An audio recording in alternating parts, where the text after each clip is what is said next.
আপনার নামটা একটু বলুন প্রথমে। জি, আমার নাম মোহাম্মদ সোহাগ। সোহাগ, বয়স কত? 21-22 এর মধ্যে এখানে হবে। আপনার জন্ম জেলা কোথায়? জন্ম জেলা ঢাকা। ঢাকাতেই? জি। বড় হয়েছেন মানে ঢাকাতেই? জি। ওকে।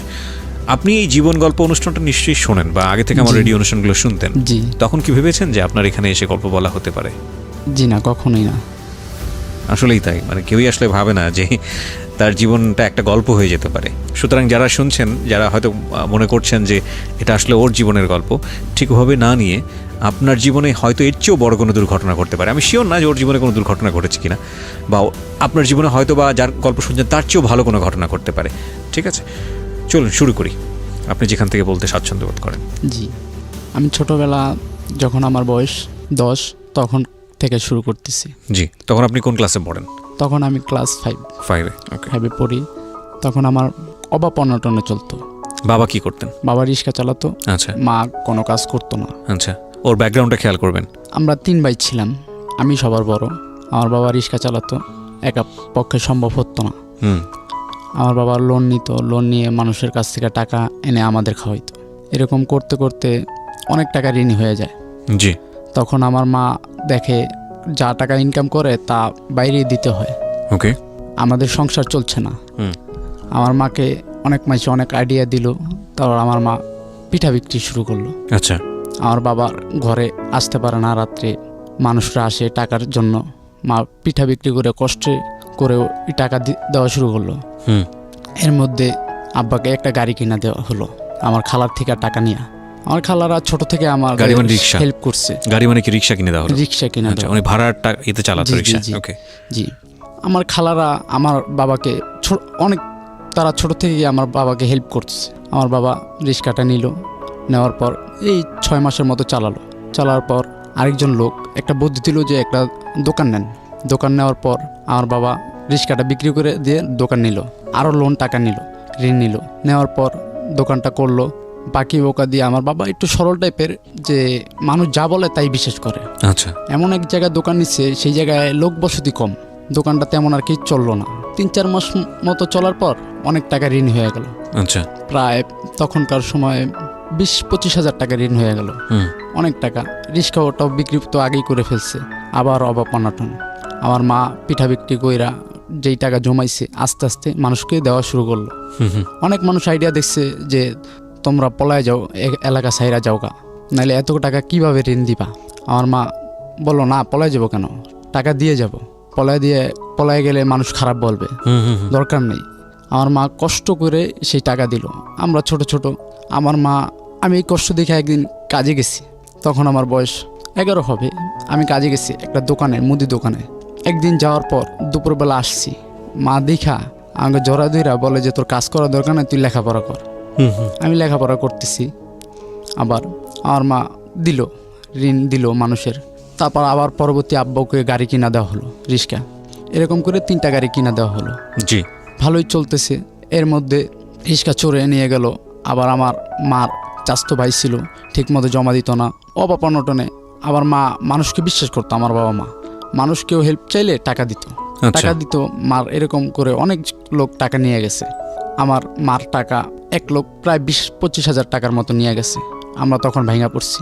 এমনি তো আরও লোন নিয়ে সারাইছে, যেমন 10,000-15,000 টাকা করে লোন নিছে অফিস থেকে। নেওয়ার পর এগুলো তো দিতে হয় প্রতি সপ্তাহে, প্রায় 800-900 টাকার মতো দিতে হয়। তখন আমরা তেমন আর কি ভালো না, যেমন মানুষ ঈদে একটু শখ থাকে, আমাদের শখ ছিল, কিন্তু কোনোদিন বাবা মা যতটুকু পারতো পূরণ করতে পারতো না। ঠিকমতো খাওয়া দাওয়া করতে পারতাম না, 3 বেলা জায়গায় 1 বেলা খাইতাম।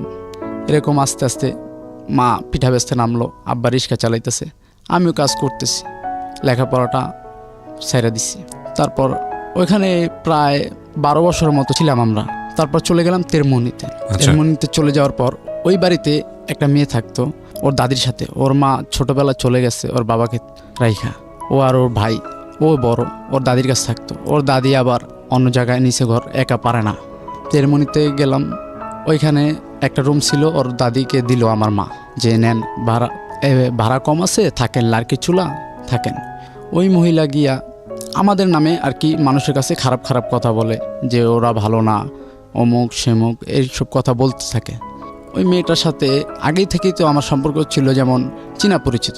মেয়েটাকে আমি বলি যে কিরে তুই প্রতিদিন আসা যাওয়া করস, তোর কি গাড়ি ভাড়া দেয় না? এই দেখি স্কুলে পড়ে হাইটা যায়, হাইটা আসে। তখন আমি ওকে বললাম আচ্ছা তোকে আমি প্রতিদিন আওয়া যাওয়ার গাড়ি ভাড়া টাকা দিই। আচ্ছা, আওয়া যাওয়ার গাড়ি ভাড়া টাকা দিতেছিলাম। আর তখন আমি কাজ করতেছিলাম এই রাজমিস্ত্রি, এই হেল্পার আর কি, আমি জোগালি কাজ করতাম। তখন আমি 200 টাকা করে পাইতাম। ওই টাকার ওইখান থেকে ওরে 20-30 টাকা করে আমি দিতাম যে গাড়ি ভাড়া টাকাটা তুই লেখাপড়া কর। জানি যে ওর বাবা থাইকাও নাই, ওর মা তো ছোটোবেলায় চলে গেছে, ওর দাদি কতটুকু আর ওদের হেল্প করবে। তখন ও ক্লাস 7-এ পড়ে, আর আমি তো লেখাপড়া করি না, এরকম কাজবাজ করতেছি, ওরে টাকা পয়সা আমি দিতেছি। জি।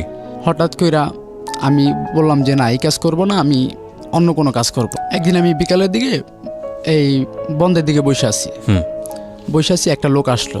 আসার পর আমি বললাম, আমাকে জিজ্ঞেস করলো এখানে কি আপনি থাকেন? আমি জি বললাম থাকি। সে বলল কি করেন ভাই? আমি কই ভাই কিছু করি না, এমনি আর কি বসে রইছি। তার সাথে একটু কথাবার্তা বললাম, মত বিনিময় করলাম। সে বলে নাকি সে চলচ্চিত্র শুটিংয়ে গান গায় আর কি, যেটা আমাকে বলছে। আমি তো তাকে চিনি না। জি। তারপর আমি বললাম ভাই আমি তো চলচ্চিত্রতে কাজ করতে চাই, আমার খুবই ইচ্ছা, যদি একটু দিতেন আমার একটা চান্স, আমার খুব ইচ্ছা। সে আমাকে একজনের নাম্বার দিল, শাহরি হাসান রিয়ন। সে বলল হাসান আমার ফ্রেন্ড। আমি বললাম আচ্ছা। তার কাছে আমি প্রায় 3-4 দিন আমি ফোন দিলাম। ফোন দেওয়ার পর একদিন আমাকে বললো আসো দেখা করো। আমি দেখা করলাম। সে আমাকে বললো হ্যাঁ কাজ করতে পারবা, কিন্তু আগে তোমার মনে করো কি এই যে মানুষের প্রোডাকশন বয় হিসাবে কাজ করতে হবে, তারপর আস্তে আস্তে যদি তুমি বড় হতে পারো সেটা তোমার লাভ। উনি আমাকে নিয়ে ওনার কাজ করায়, যেমন বাসা পাল্টাইতে যখন হয় তখন আমাকে ডাক দেয়, কিন্তু বলে যে আমাকে শুটিংয়ে কাজ করাবে, কিন্তু এটা করায় না। তারপর আমি এরকম করতেছি, আমি বাসা পাল্টাই দিই, মাথায় করে নিয়ে। পয়সা দিত না, পয়সা দিত না, যেমন 100 টাকা দিত, বলতো যে আসা যাওয়ার গাড়ি ভাড়া এইটা। আমি তো ওনার কাছে পয়সার জন্য যেতাম, আমি চিন্তা করতাম একদিন দিবে, কিন্তু উনি এরকম কিছু না।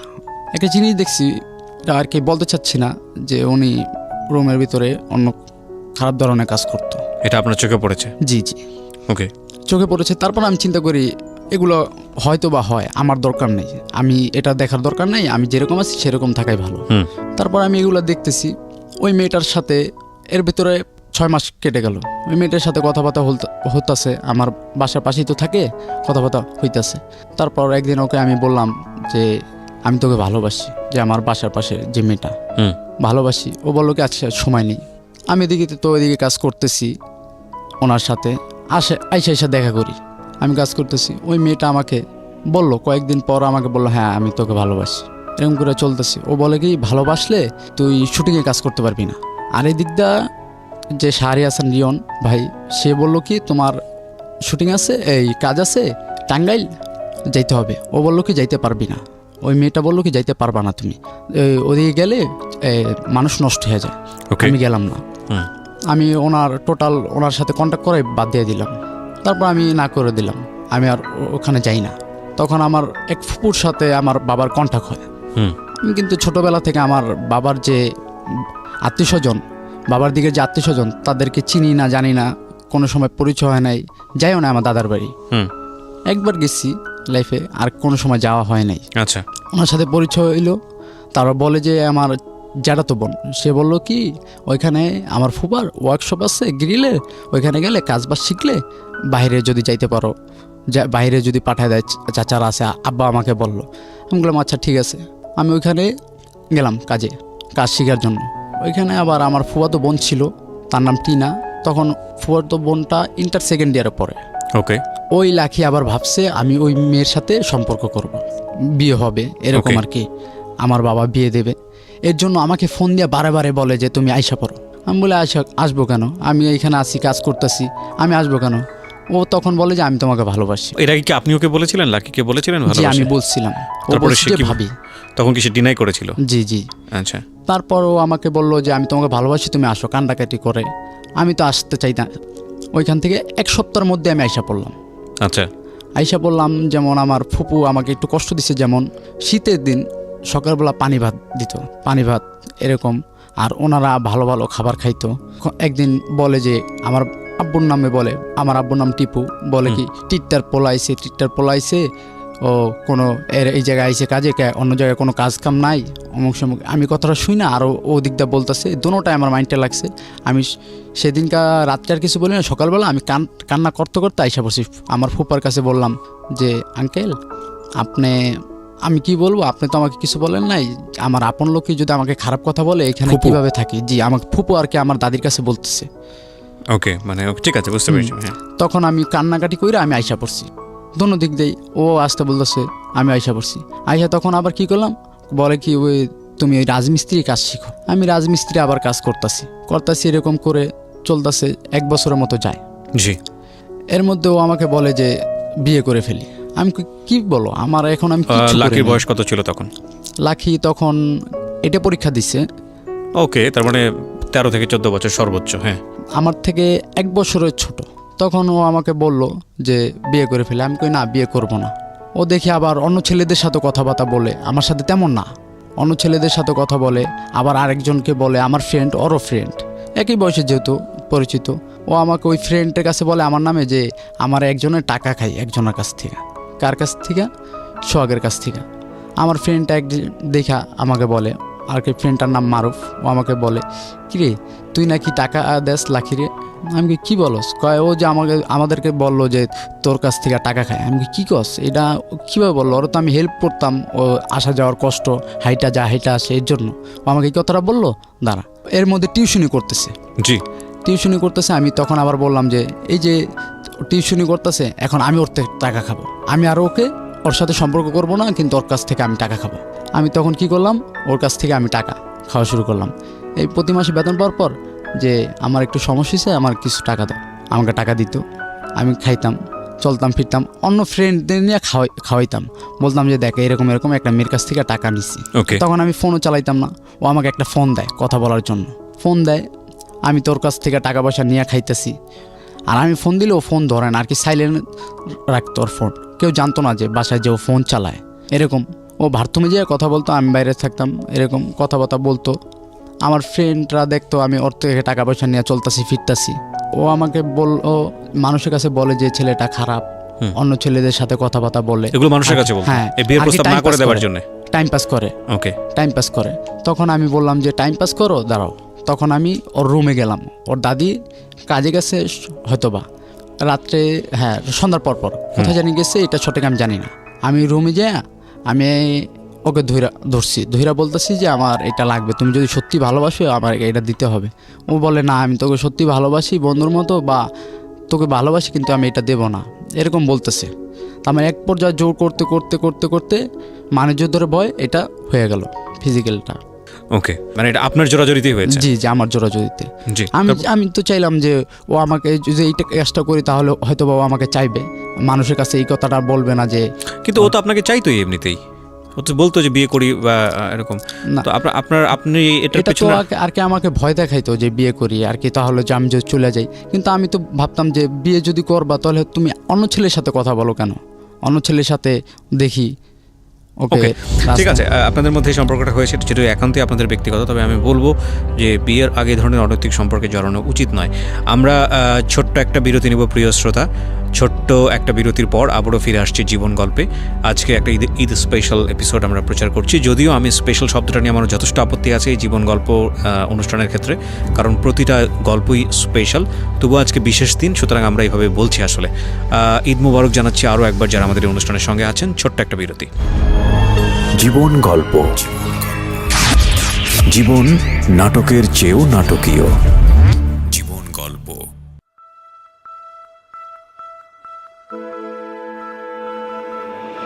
লাভ, hate, challenge, motivation, lies, truth, impossible, virtue, morality, something beyond entertainment. Welcome to my stage of reality. Stay tuned. Sunday and Wednesday with me RJ Kibriya, only on Dhaka FM 90.4.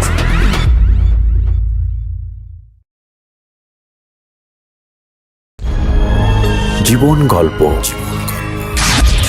জীবন নাটকের চেয়েও নাটকীয়। জীবন গল্প। স্বাগতম প্রিয় শ্রোতা, আপনাদেরকে শুনছেন জীবন গল্প ঢাকা FM 90.4-এ। আমি আরজি কিবরিয়া আপনার সঙ্গে রয়েছি। জি বলুন। তারপরে ফিজিক্যালটা হয়ে গেল। ওর মতো আমার সাথে 2 দিন কথা বলে না। তারপর আমি একদিন ফোন দিয়ে বললাম যে দেখো, রাগ করো না, ভুলে গেছে, আর কোনো দিন এই কাজটা করব না, আর তুমি রাগ করো না আমার উপরে। ও তারপর মাইনা তারপর বলছে যে এই কাজটা করো কেন। তারপরে এর মধ্যে ওর সামনে আমি আবার একটা কাজ করছি, এর জন্য মানছে। যেমন ওর সামনে আমি একটা নেশা করছিলাম। নেশা করার পর এটা কি ফার্স্ট টাইম ছিল নাকি আগে থেকে আপনি করতেন নেশা? এর আগে থেকে করতাম, কিন্তু যখন ওর সাথে আমার এখানে আইসা পড়ে তেরমনি, তখন আমি এটা ছেড়ে দিই। আচ্ছা, তখন ওর সামনে আমি ফার্স্ট টাইম এটা করি, ও দেখে। কি নিতেন আপনি? এই গাঁজা। ওকে। জি, আমি এটা খাওয়ার পরেও আমাকে বলে যে এই আমি একটু মাথা ঘুরাইতেছে, তখন ও আমাকে তেঁতুল দেয়, ওর ব্যাগ থেকে বাইর করে তেঁতুল দিয়ে বলে এটা খা, এটা খাইলে মাথা ঘুরানটা কমে যাবে। আমি বলি যে এটা খাবো না, তুই কেন আমার সাথে কথা বলো না তুমি? ও বললো যে আচ্ছা কথা বলবো। আমি কইটা তো রাগ করো না? না, রাগ করে নাই। তারপর আমি ওইটা খাইলাম, ভালোই সুস্থ হইলাম। ওর সাথে এরকম কথাবার্তা বলতেছে, যেমন আগের মতো না, এই 2-1 দিন পর কথা বলে দেখলে কেমন আছো এই। তখন আবার সম্পর্কটা আবার আগের মতো হয়ে গেল, যে আগের মতো কথাবার্তা বলে। ঠিক আছে, এরকম আমি চলতেছি। এর মধ্যে ও আমাকে বলে যে তুমি কোনো কাজবাজ করো। আমি হ্যাঁ কাজবাজ করব। কি কাজ করব? বলে যে তুমি রাজমিস্ত্রি ওই কাজটাই করো, কাজটা শিখলে লাভ হবে। কাজ করতেছি, দূরে যেয়ে কাজ করি। আমার বার্থডে আসছে, এই 23শে মে আমার বার্থডেতেও আমাকে বলে যে তোমার জন্য আমি একটা স্পেশাল কিছু করতে চাই। আমি বললাম করো। ও বার্থডেতে ডিম দুধ এনে পুটিং বানাইছে আমার জন্য। আমি কাজের থেকে সেদিনকে আমি কাজ করছি। কাজ থেকে এসে আমি বলি যে টাকা পাইছি, 400 টাকা পাইছি। তখন আমি বলি যে তোমার জন্য আমি একটা কিছু নিয়ে আসি, গিফট নিয়ে আসি। ও বলে না, আগে তুমি এই টাকাইটা যাও, আমি কেকটা কাইটা যাও। আমি বলি না, আগে নিয়ে আসি। এরকম কথা বলতে বলতে ও আমাকে ছাড়তেছে না।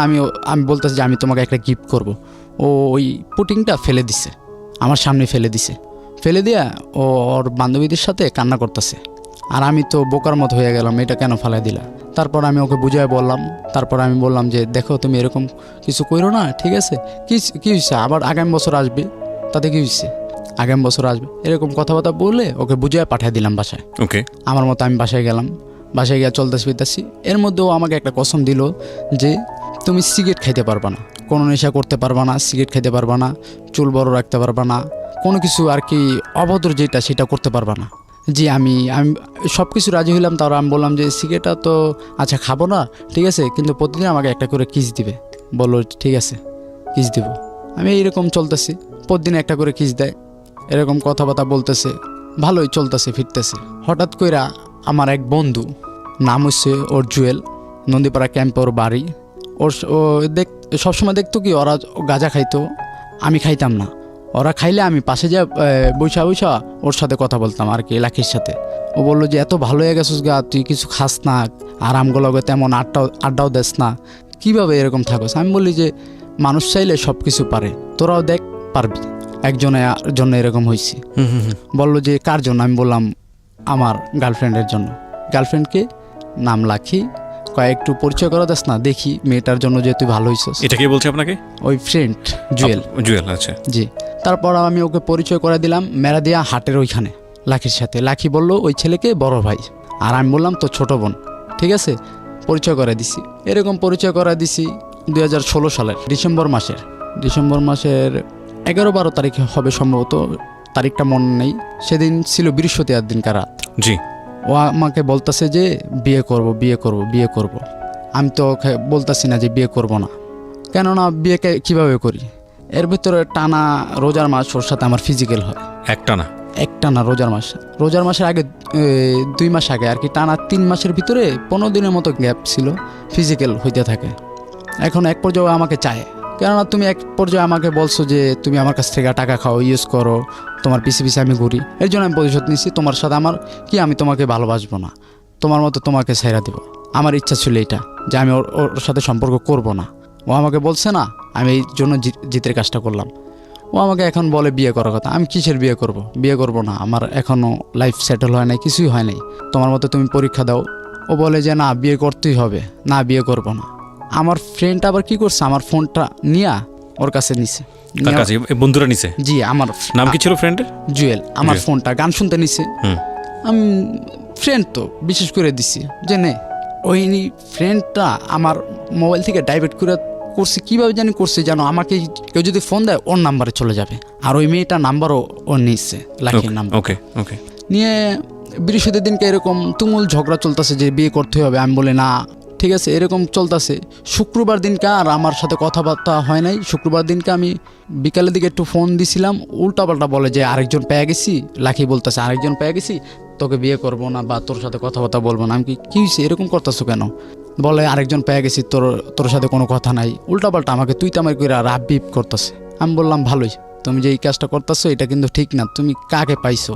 শনিবার দিনকে আমি কাজের থেকে আসছি সন্ধ্যার দিকে। এর মধ্যে আরেকটা ফ্রেন্ড নাম হইছে অপু, কয় জুয়েলে তো তোর প্রেমিকার লগে এই জায়গায় এই যে বন্ধের ভিতরে কথা কইতেছে। আমি কি কস? জুয়েলের না ছোট বোন? কথাটা শুনে আমার অন্যরকম হয়ে গেছে, মাথার ভিতরে রক্ত উঠে গেছে, এই কাজটা কিভাবে হয়? এর মধ্যে আমি দৌড় দিয়ে গেলাম, যাই দেখি জুয়েলে আমার দিকে হাসতেছে। আমি বলি যে জুয়েল কি হয়েছে, তুই কি করছস? কয় লাখি তোর না, লাখি আমার। আমি শুনে কই জুয়েল ভাই তুই এই কাজটা কেমন করস? ওনা তোর ছোট বোন আর আমি না তোর বন্ধুর কাছ থেকে এরকম নেওয়া কি ভালো? ঠিক আছে, আমি তো ওর পায়ে পড়ি ভাই, আমি বিশ্বাস হইতেছে না। ওর উপরে আমার এতটা বিশ্বাস যে লাখির উপরে যে আমাকে ছেড়ে অন্য ছেলের কাছে যাইব না।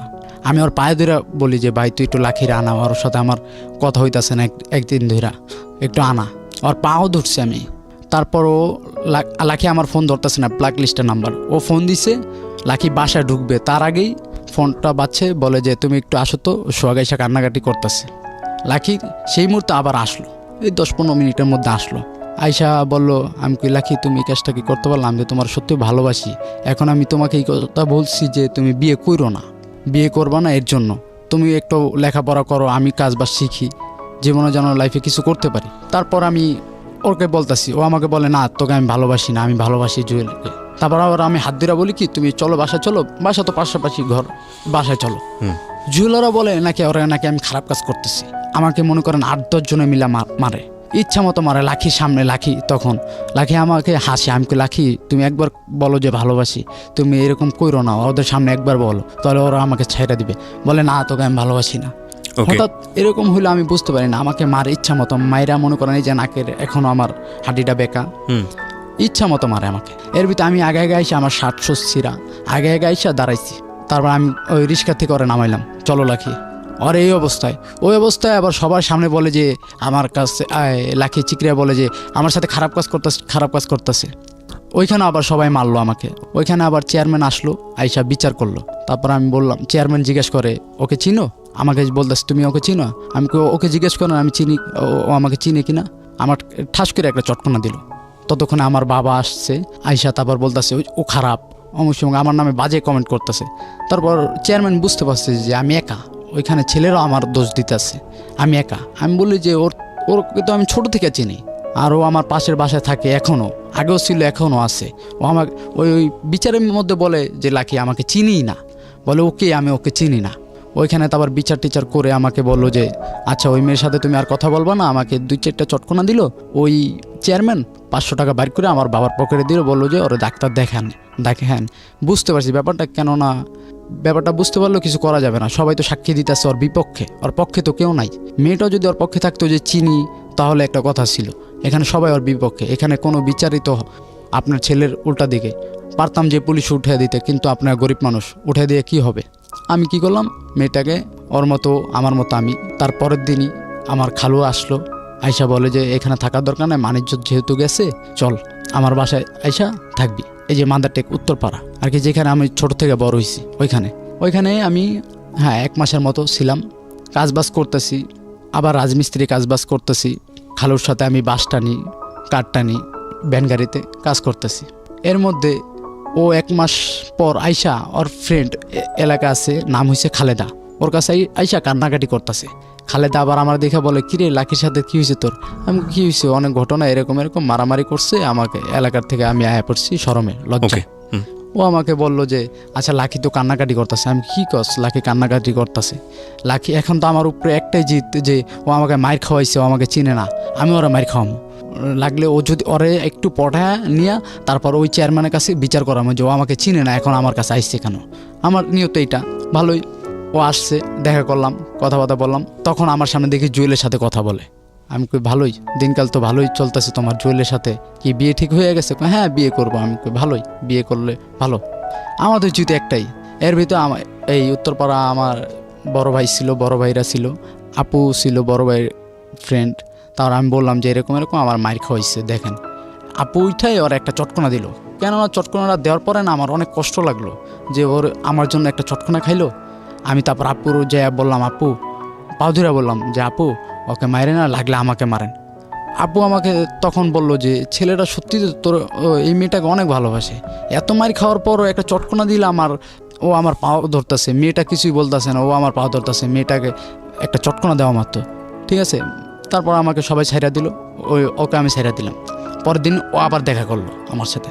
দেখা করার পর 8টা পর্যন্ত কথাবার্তা বললাম। এখন বলে যে আমি যদি বাসায় যাই আমার দাদি আমাকে মারবে। কেন মারবে?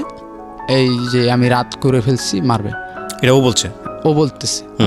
যখন বলছে তাহলে তুমি এক কাজ করো, দরকার নাই তোমার বাসায় যাওয়ার দরকার নেই, তুমি কি আমাকে বিয়ে করবে? হ্যাঁ। আমি আচ্ছা ঠিক আছে। আমার এক ফ্রেন্ডের গার্লফ্রেন্ডের বাসায় ওকে রাখলাম। তারপর আমি ওকে বললাম বিয়ে করবে কিনা। জি বিয়ে করবে কিনা। ও বললো হ্যাঁ বিয়ে করব। আমার ফ্রেন্ডের গার্লফ্রেন্ডের বাসায় ওকে রাখলাম। আমার বাসা। তখন আপনি কি করেন, পেশায় কি করেন? ওই যে রাজমিস্ত্রির কাজ। তখন রাজমিস্ত্রির কাজ করেন? রাজমিস্ত্রির কাজ করি। তারপর ওইখানে রাখলাম 3 দিন রাখলাম। যেদিনকে আর কি যাবো, ওর ফ্রেন্ডের, ওর আর কি ফ্রেন্ড, মেয়ে ফ্রেন্ড থাকে নারায়ণগঞ্জ, ওইখানে যাব। ওইখানে যেয়ে বিয়ে শাদী করে থাকবো ভালো। যেদিনকে যাব সেদিন এক ফর্ম আসছে আর কি, পুলিশের যে সোর্স থাকে। ও আয়শা বলে আর কি, দুজনে কথাবার্তা বলতেছি মাঠের ভিতরে। আয়শা আর কি চাইছিল টাকা খাবে। এখন আমি তো এলাকায় থাকি, কেন টাকা খাবে? ঠিক আছে, আমি বলতেছি কিসের টাকা। এর ভিতরে ও ফোন দিছে পুলিশ ফোন দেওয়ার পর আসছে, আয়শা ধরছে, আমাকে বলে যে কাজ দে। আমি বলি কিসের কাজ? বলে যে এই যারা মাদক ব্যবসায়ী তাদের ধরায় দেয়। আমি বলি এগুলো তো আমি খাইও না, আমি তো জানিও না, কিভাবে ধরায় দিব। তারপর আমাকে সাইরা দিছে। আপনার সঙ্গে তখন আপনার গার্লফ্রেন্ড ছিল? জি গাড়িতে বসা, আমাকে সাইরা দিছে, বলতেছে খুঁজান।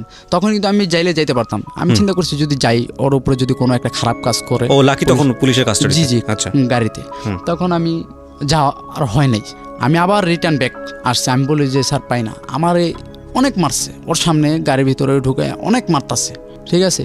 আমি কোনো অসুবিধা নাই, তুমি যেহেতু আসো মায়ের খাইলেও। এর ভিতরে আমরা কেউ কারোকে ফোন দিই না। আমি চিন্তা করি আমি যদি আমার বাবা মাকে ফোন দিই, এই মেয়ের জন্য আবার দেখে পুলিশে ধরছে, এবং পাশে লাকি আছে, জি তাহলে আমার অনেক অবস্থা খারাপ হইব। ও তারপর ফট করে ওর মার নাম্বারে ফোন দিল আর কি, সৎমা যেটা, ওই নাম্বারে ফোন দিল। ফোন দেওয়ার পর ওর সৎমা আসলো, ঠিক আছে। সৎমা ওর বাবা নিয়ে আসলো, থানায় নিয়ে গেল। এর ভিতরে আমার নামে জিটি করে রাখছে ওর ফ্যামিলি থেকে। ওই যে 3 দিন ছিল বাইরে, আমার নামে জিটি করে। 3 দিন পরের ঘটনা এটা? জি ওকে। ওর বাবা আসছে, দাদি আসছে, ফুপু আসছে, মা আসছে।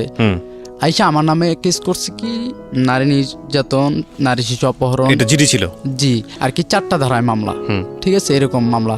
এর ভিতরে আমি বলি লাখি একবার কিন্তু তুমি আমাকে মার খাওয়াইছো, তখন বলছো চিনো না, আর এটা কিন্তু পুলিশ, ঠিক আছে, সরকারি লোক। এখানে যদি বলো চিনি না, তাহলে সারা জীবন লাইফটা আমার এখানে কাটাই দিব। এখন তোমার উপরে ডিপেন্ড করতেছে সব কিছু। ওরকে তো নিয়ে গেছে, ডাক্তার করাইলো, কিন্তু তখন তো 1 মাসের মতো ওর সাথে আমার কোনো মেলামেশা হয় না, কিছুই হয় নাই। ওকে, কিছুই ধরা পড়ে নাই। আমরা এই ক্রিটিক্যাল একটা জায়গা থেকে ছোট্ট একটা বিরতি নেব প্রিয় শ্রোতা। ছোট্ট একটা বিরতির পর আমরা আবারও ফিরে আসছি। আপনারা শুনছেন জীবন গল্প, ঢাকা FM 90.4-এ। আমি আরজি কিবরিয়া আপনার সাথেই রয়েছি। জীবন গল্প, জীবন নাটকের চেয়েও নাটকীয়। জীবন গল্প।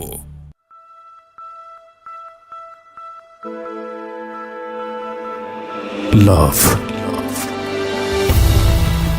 hate, challenge, motivation, lies, truth, impossible, virtue, morality, something beyond entertainment. Welcome to my stage of reality. Stay tuned. Sunday and Wednesday with me RJ Kibriya, only on Dhaka FM 90.4.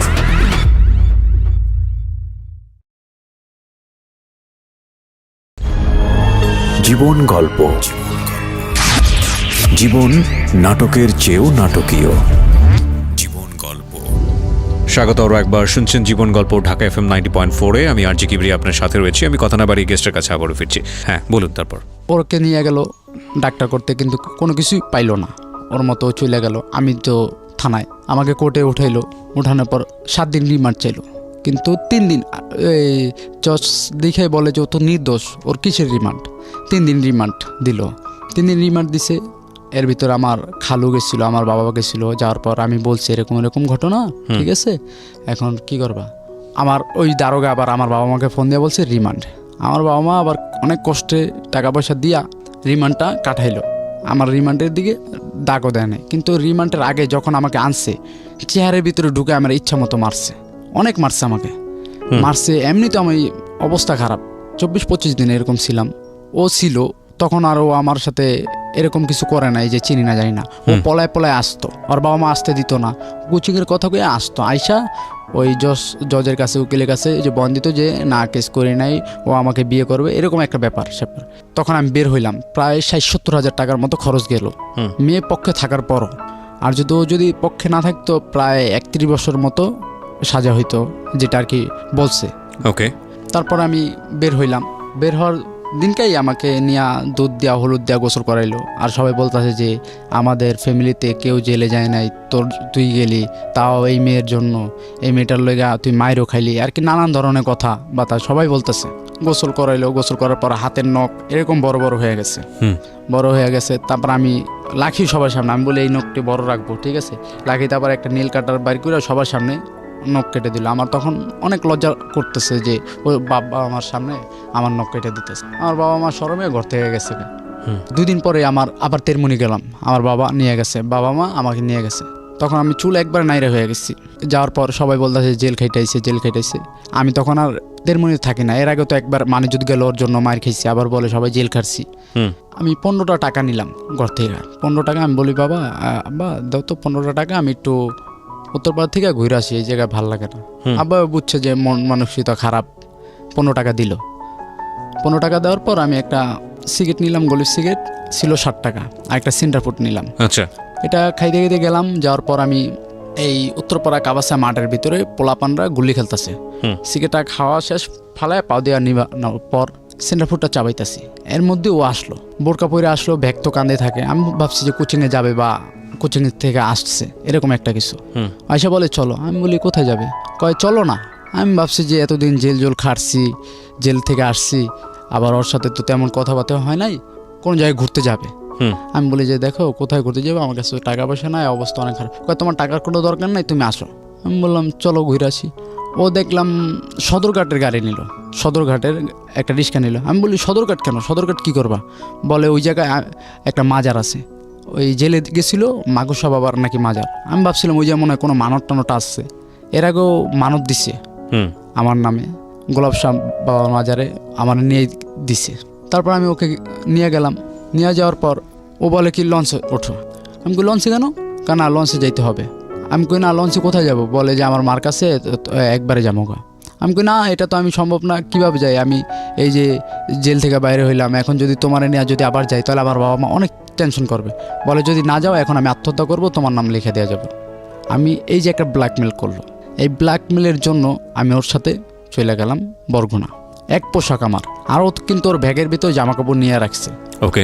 আমি গেলাম, যাওয়ার পর ওর মার কাছে, ওর মা তো দেখে, ওর মা তো ছোটোবেলা ফালাই থুয়ে গেছে। ওর মা আরেক লোকের সাথে, ওর বাবাকে ফালাই থুয়ে ওই লোকের সাথে গেছে, বিয়ে করছে ওর মা। আচ্ছা। ওর মার ব্যাকগ্রাউন্ড খারাপ, ওর বাবার ব্যাকগ্রাউন্ড খারাপ। তারপর আমি বললাম চলো। ওর মার কাছে যাওয়ার পর ওর মা তো দুই গেলে ওকে চুমা দিয়ে বলতেছে যে কে এইটা কে? বলে তোমার জামাই। তখনও কিন্তু আমাদের বিয়ে হয় নাই। বলে যে তোমার জামাই। আর আমি বলি আমাদের তো বিয়ে হয় না। আর কানে কানে বলতেছি, বলে তুমি যদি বলো যে তোমার বিয়ে হয় নাই তাহলে তোমাকে পাঠিয়ে দিব, আমার রেখে দিব, তুমি কি এটা চাও? আর তোমারে মারবো আর কি, আমার এই ভয়টা দেখায় মায়ের। তার আমি বললাম আচ্ছা ঠিক আছে। আর ওইখানে আমার খালুর বাড়ি ওইখানে, কিন্তু আমি ওইখানে চিন্তা করি এটা নিয়ে যদি আবার যাই তাহলে এইবারকার ঘর থেকে আমার বাইর করে দিব, পরিচয় দিব না কেউ। তারপর ওরকমভাবে সবাই জানে বিয়ে হয়েছে, কিন্তু বিয়ে হয় নাই। ভালোই থাকতাছি। ওর মাকে ঘটনা খুলে বললাম যে আপনার মেয়ের জন্য এরকম এরকম আমার অনেক লস হয়েছে, আমার বাবা মা আমার অনেক কষ্ট পাইছে। সব কথা বললাম খুইলা। ওর মা বললো আচ্ছা বাবা কী করবো। আমি বললাম যে ঢাকা শহর তো আমি যাইতে পারবো না, ঢাকা শহরতে আপনার মেয়ের জন্য আমার একটা কেসে একটা হাজিরাও দিতে পারিনি। এই জামিনে বের হওয়ার পর একটা হাজিরাও দিতে পারি না। ও আমাকে নিয়ে আসছে 10 দিন পর। আচ্ছা, ফেব্রুয়ারি এই 11 তারিখে না 12 তারিখে বের হয়েছি, 20 তারিখে আইসা পড়ছি ওরে নিয়ে। আচ্ছা, ও আমাকে সব শিখে দিয়েছে, ওর মতো বুদ্ধি আমার নাই। ও বলে যে বলবা কি বয়স কম দেখা এই কাবিন হয় নাই, এমনি কি এই হুজুরে যে বিয়ে করে সেইটা। আমি বললাম আচ্ছা। আচ্ছা এইটাই ঠিক আছে। সবার কাছে এই কথাই বলতেছে। পরে এরকম চলতেছে, বলে যে নাকফুল কথা, বলে যে টাকা পয়সা তো এখন নাই, আর ও তো ডাইরেক্ট নিয়ে এসছে বিয়ে কইরা, কিভাবে নাকফুল কিনা দিবে। একটা এই 15-20 টাকা দামের একটা নাকফুল ওর নাকে দিতেছে। এরকম করে চলতেছে। বলে যে তুমি এই বরগুনা তুমি বাসে তোমাকে হেল্পারি করার জন্য একটা চাকরি নিয়ে দিব। ওর আচ্ছা। ভাই আর কি বললো, খালতো ভাই, আচ্ছা। তার নাম সিদাম। আমি আবার এর মধ্যে আবার আমার এদিকে নানা বাড়ি হচ্ছে তালতলি। ওইখানে নানার অসুবিধা হয়েছে, নানা মারা গেছে, এখন জায়গা সম্পত্তি না গন্ডগোল চলতেছে। মা আর আব্বা গিয়া ওইখানে বাড়ি তুলছে অনেক আর কি গ্যাঞ্জামের ভিতরে। তখন আমি যাইতে পারি নাই। আমি এর মধ্যে গেলাম মান্ডা, আমার এক খালার বাসায়, ঢাকা আসলাম। খালার বাসায় গিয়ে ওই কাজই করলাম, আবার রাজমিস্ত্রির কাজ করলাম। ওকে। 1 সপ্তাহ থাকার পর আমার খালতো বড় বোন, তারও বিয়ে হয় না তখন। ও আমাকে টাকা দিল, 500 টাকা দিল। আর আমি কিছু টাকা জমায়া আবার রিটার্ন ব্যাক বরিশাল গেলাম, বরগুনা। যাওয়ার পর সবাইকে, আমার বাবা মাকে বললাম। বাবা মা বললো আচ্ছা ঠিক আছে, তুই এদিকে আসিস না, তুই পুলিশে ধরবো, অরেন বাইরে যাইব গা, তুই আইস না। আমি তখন মান্ডা গিয়ে থাকলাম। মান্ডা থানা তো আলাদা। জি। আমার কেসটা তো হয়েছে খিলগাঁও থানায়। আমি তখন গেলাম মান্ডা গিয়ে আবার 2-1 দিন কাজ করার পর একদিন হয় না কাজ। আমার খালতো ভাই নাম সালাম, উনি আবার পিক আপ চালায়, ডিস্ট্রিক্ট পিক আপ, জ্যাক গাড়ি।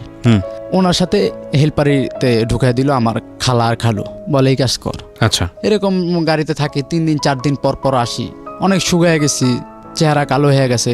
গাড়িতে তো ঠিকমতো খাওয়া দাওয়া গোসল কোনোটাই নেই।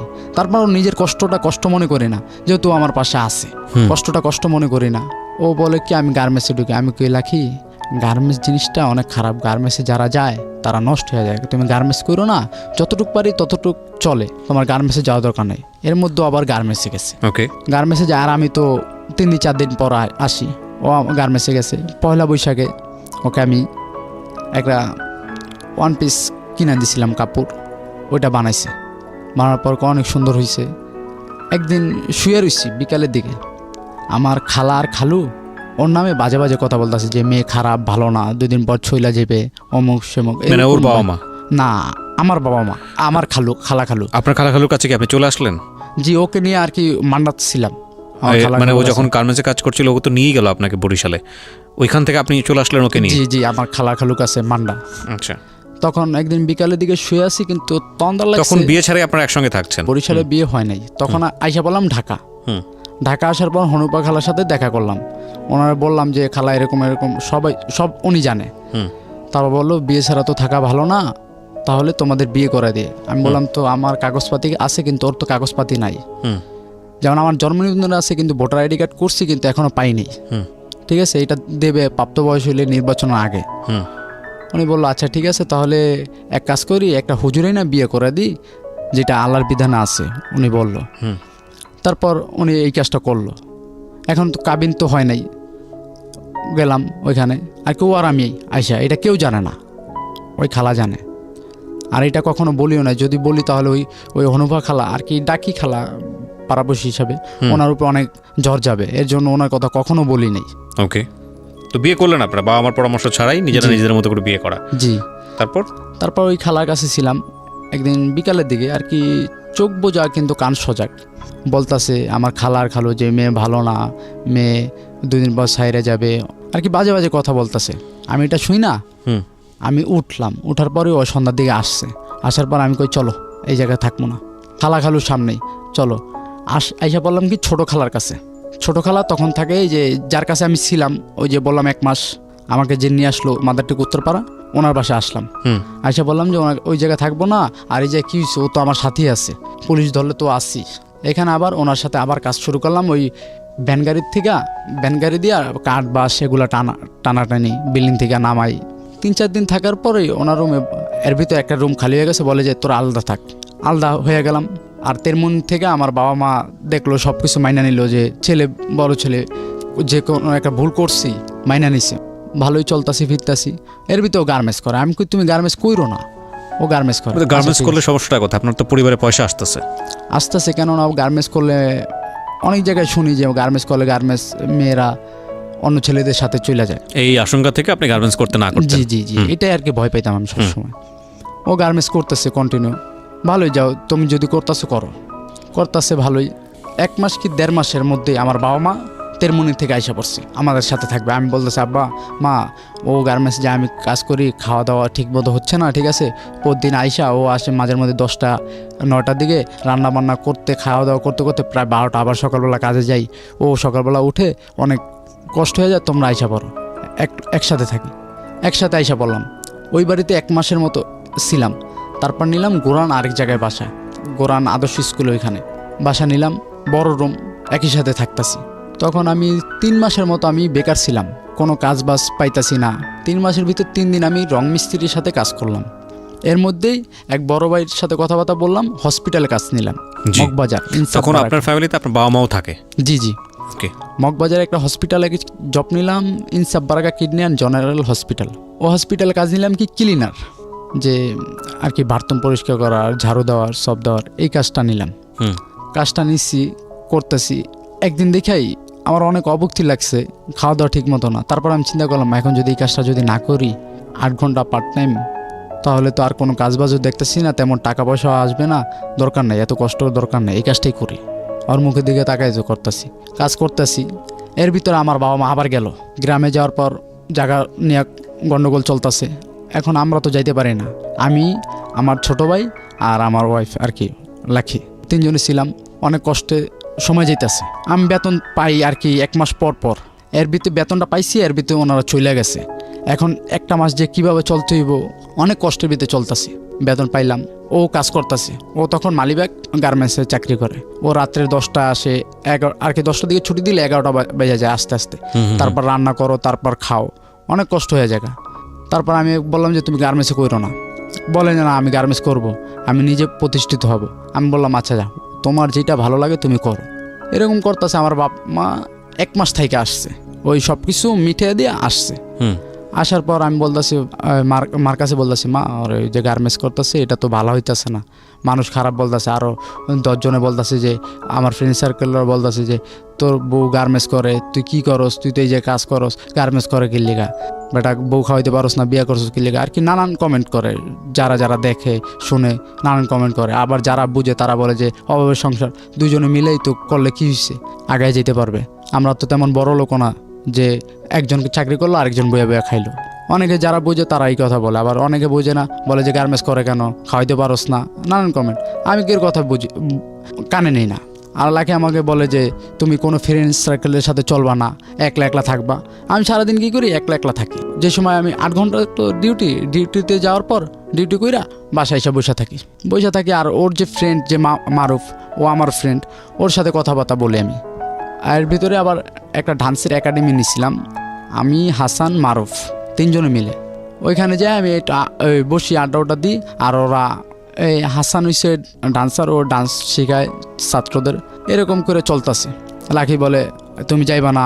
আমি কই ডান্সকে আমি করি, করে তো ওরা, আমি দেখি, আমি এইগুলো করবো না, তুমি চিন্তা করো না, আমি ডান্স করবো না। ভালোই চলতেছে।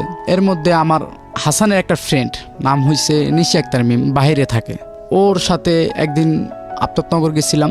আফতাবনগর যেয়ে একটা গ্রুপ ফটো তুলছিলাম। তখন আমাকে এই ফটোটা ওই মেয়েটাকে দেখাইছে, বলে যে এই ছেলেটাকে, বলে যে সোহাগ, আমার ফ্রেন্ড। ও আবার একদিন ইমোতে কথা বলতে বলতে আসছে। তখন আমি একাডেমিতে বসা ছিলাম।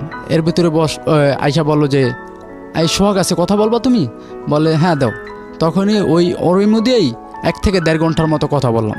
কথা বলার মধ্যেই ওই মেয়েটাকে আমার ইমো নাম্বার, তারপর কন্ট্যাক্ট নাম্বার, সব কিছু, ফেসবুক আইডি নাম্বার সব কিছু দিয়ে দিলাম। দেওয়ার পর আমি তো ভাবছি ফ্রেন্ড হিসাবে কথা বল। আমি তো জানি যে আমার বিয়ে হয়েছে, হাসান ওরা তো বলবেই, বইলা দিছি আমি, এটা তো জানি।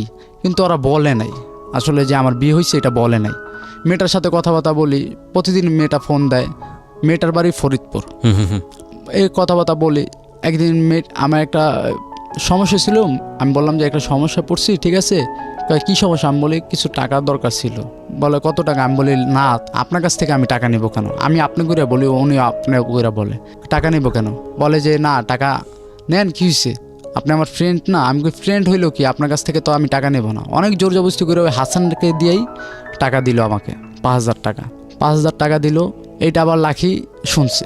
শোনার পর তো আমার সাথে তেমন আর কি আগের মতো কথাবার্তা বলে না, কীরকম জানি অন্যরকম চলতেছে। ওকে। আমাকে দেখলেই কেমন জানি করতেছে, বলে যে তুমি কথা এই তোমার সাথে কথা বলবো না, তুমি অন্য মেয়ের সাথে কথা বলো। আমি বলি না, ফ্রেন্ড, ওর সাথে আমি কি কথা বলবো? ও আমার ফ্রেন্ড, হাসানের ফ্রেন্ড। তুমি জিজ্ঞেস করো, তোমার ফ্রেন্ড তো হাসান, জিজ্ঞেস করো। আমরা এখানে একটা বিরতি নেব প্রিয় শ্রোতা। গল্পটা একটু অন্যরকম জায়গায় গিয়ে থেকেছে, সেটা আপনারা বুঝতেই পাচ্ছেন, কারণ আমরা সবসময় বলি যে কোনো বাকি আসলে অনুমান করার কিছু নেই যে কোথায় গিয়ে দাঁড়াবে। ছোট্ট একটা বিরতির পর আমরা আবারও ফিরে আসছি। যারা জীবন গল্প বলতে চান তারা প্লিজ আমাদেরকে ফোন দেবেন 09611904904। আমি আবারও বলছি 09611904904। ইন দ্য মিন টাইম আপনারা চলে আসতে পারেন আমাদের ফেসবুক পেজে www.facebook.com/iLoveDhaka FM। জীবন গল্প, জীবন নাটকের চেয়েও নাটকীয়। জীবন গল্প।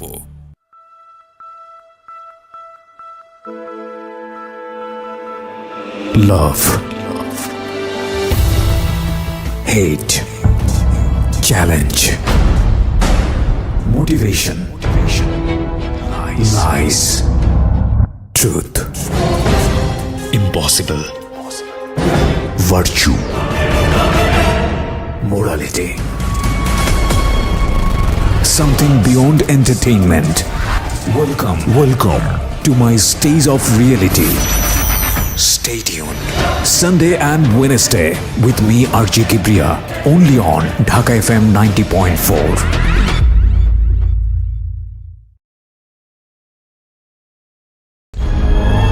জীবন গল্প, জীবন নাটকের চেয়েও নাটকীয়। জীবন গল্প। সময় রাত 12টা। প্রিয় শ্রোতা, আপনারা শুনছেন জীবন গল্প ঢাকা FM 90.4-এ।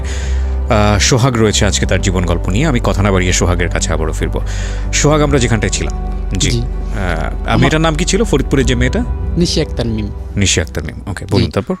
নিশি আক্তার মিম থাকতো বাইরে সৌদি আরবে, যেটা আর কি আমাকে বলছে, আমি তো দেখি নাই, বলছে। আপনি মেয়েটার সঙ্গে কেন এই ধরনের সম্পর্কে যাওয়ার দরকারটা কি, যেখানে আপনি বিবাহিত, যেখানে আপনার ওয়াইফ আছে ঘরের মধ্যে, এবং আপনার ওয়াইফ সেটা জেনেও গেছে, দরকার কি ছিল এই ধরনের সম্পর্কে যাওয়ার জন্য? আমি তো আর কি গেছিলাম ফ্রেন্ড হিসাবে কথা বলার জন্য। মানে প্রয়োজনটা কি, সেটা তো আপনার স্ত্রীর অনুমতি না দিলে আপনি করতে পারেন না। এমনি কথা বলার জন্য, ওরা কথা বলে, এই আমার তো কোনো ওরকম। ঠিক আছে, তো টাকা নিলেন এবং আপনার স্ত্রী সেটা জেনে গিয়েছে। তারপর জেনে যাওয়ার পর কিছুদিনের মধ্যে আমার স্ত্রী ওর ফুপুর কাছে চলে গেল। এটা নিয়ে রাগারাগি করে? জি, রাগারাগি করে ফুপুর কাছে চলে গেল। 15 দিনের মতো ছিল। আমি আর যাই নাই, খোঁজ খবর নেই নাই। জানি তো এখান থেকে এখানে আর কি কাছাকাছি 5 মিনিটের পথ। জি, আমি যাই নাই। ওর কখনো ফোন, ও তখন ফোন চালাইতো না। আমি যাই নাই। আমার বাবা মা রাগ করতেছে, আমাকে গালমন্দ করতেছে যে যা নিয়ে রাগ হয়েছে, তুই গেলে আসবে। আমার বাবা একদিন বলছিল, আমার বাবার কথা শুনে নাই, বলে যে আপনার ছেলেকে পাঠান। আমি পরে গেছি, যে ওকে বললাম চলো, ও আসবে না, তারপরও জোর করে নিয়ে এসছি। আচ্ছা, নিয়ে আসার পর হঠাৎ করে একদিন একটা মোবাইল কিনলো। মোবাইল কেনার পর আমি বলি তোমার ফোন দরকার? বলে যে আমি চাকরি করি, এত রাত বিরাতে আসি, ফোন দিলে ভালো না? কখন আসবো, কখন যাব, এটা তো ভালো। আমি আচ্ছা ঠিক আছে, যেটা তোমার ভালো লাগে। হঠাৎ করে দেখি ওর তো আইডি কার্ডও নাই, 2টা সিম কিনছে। বললাম তুমি সিম কিনলা কিভাবে? আইডি কার্ড তো নাই, এখন তো রেজিস্ট্রেশন করা লাগে আইডি কার্ড, সিম কিনতে। বলে যে আমার বান্ধবী দিছে। আমি বলি তোমার বান্ধবী তোমাকে সিম কিনে দিল নিজের আইডি কার্ড দিয়া? এরকম বান্ধবী কেউ আছে? সিম তো একটা পার্সোনাল জিনিস। এখন বলে না, দিছে।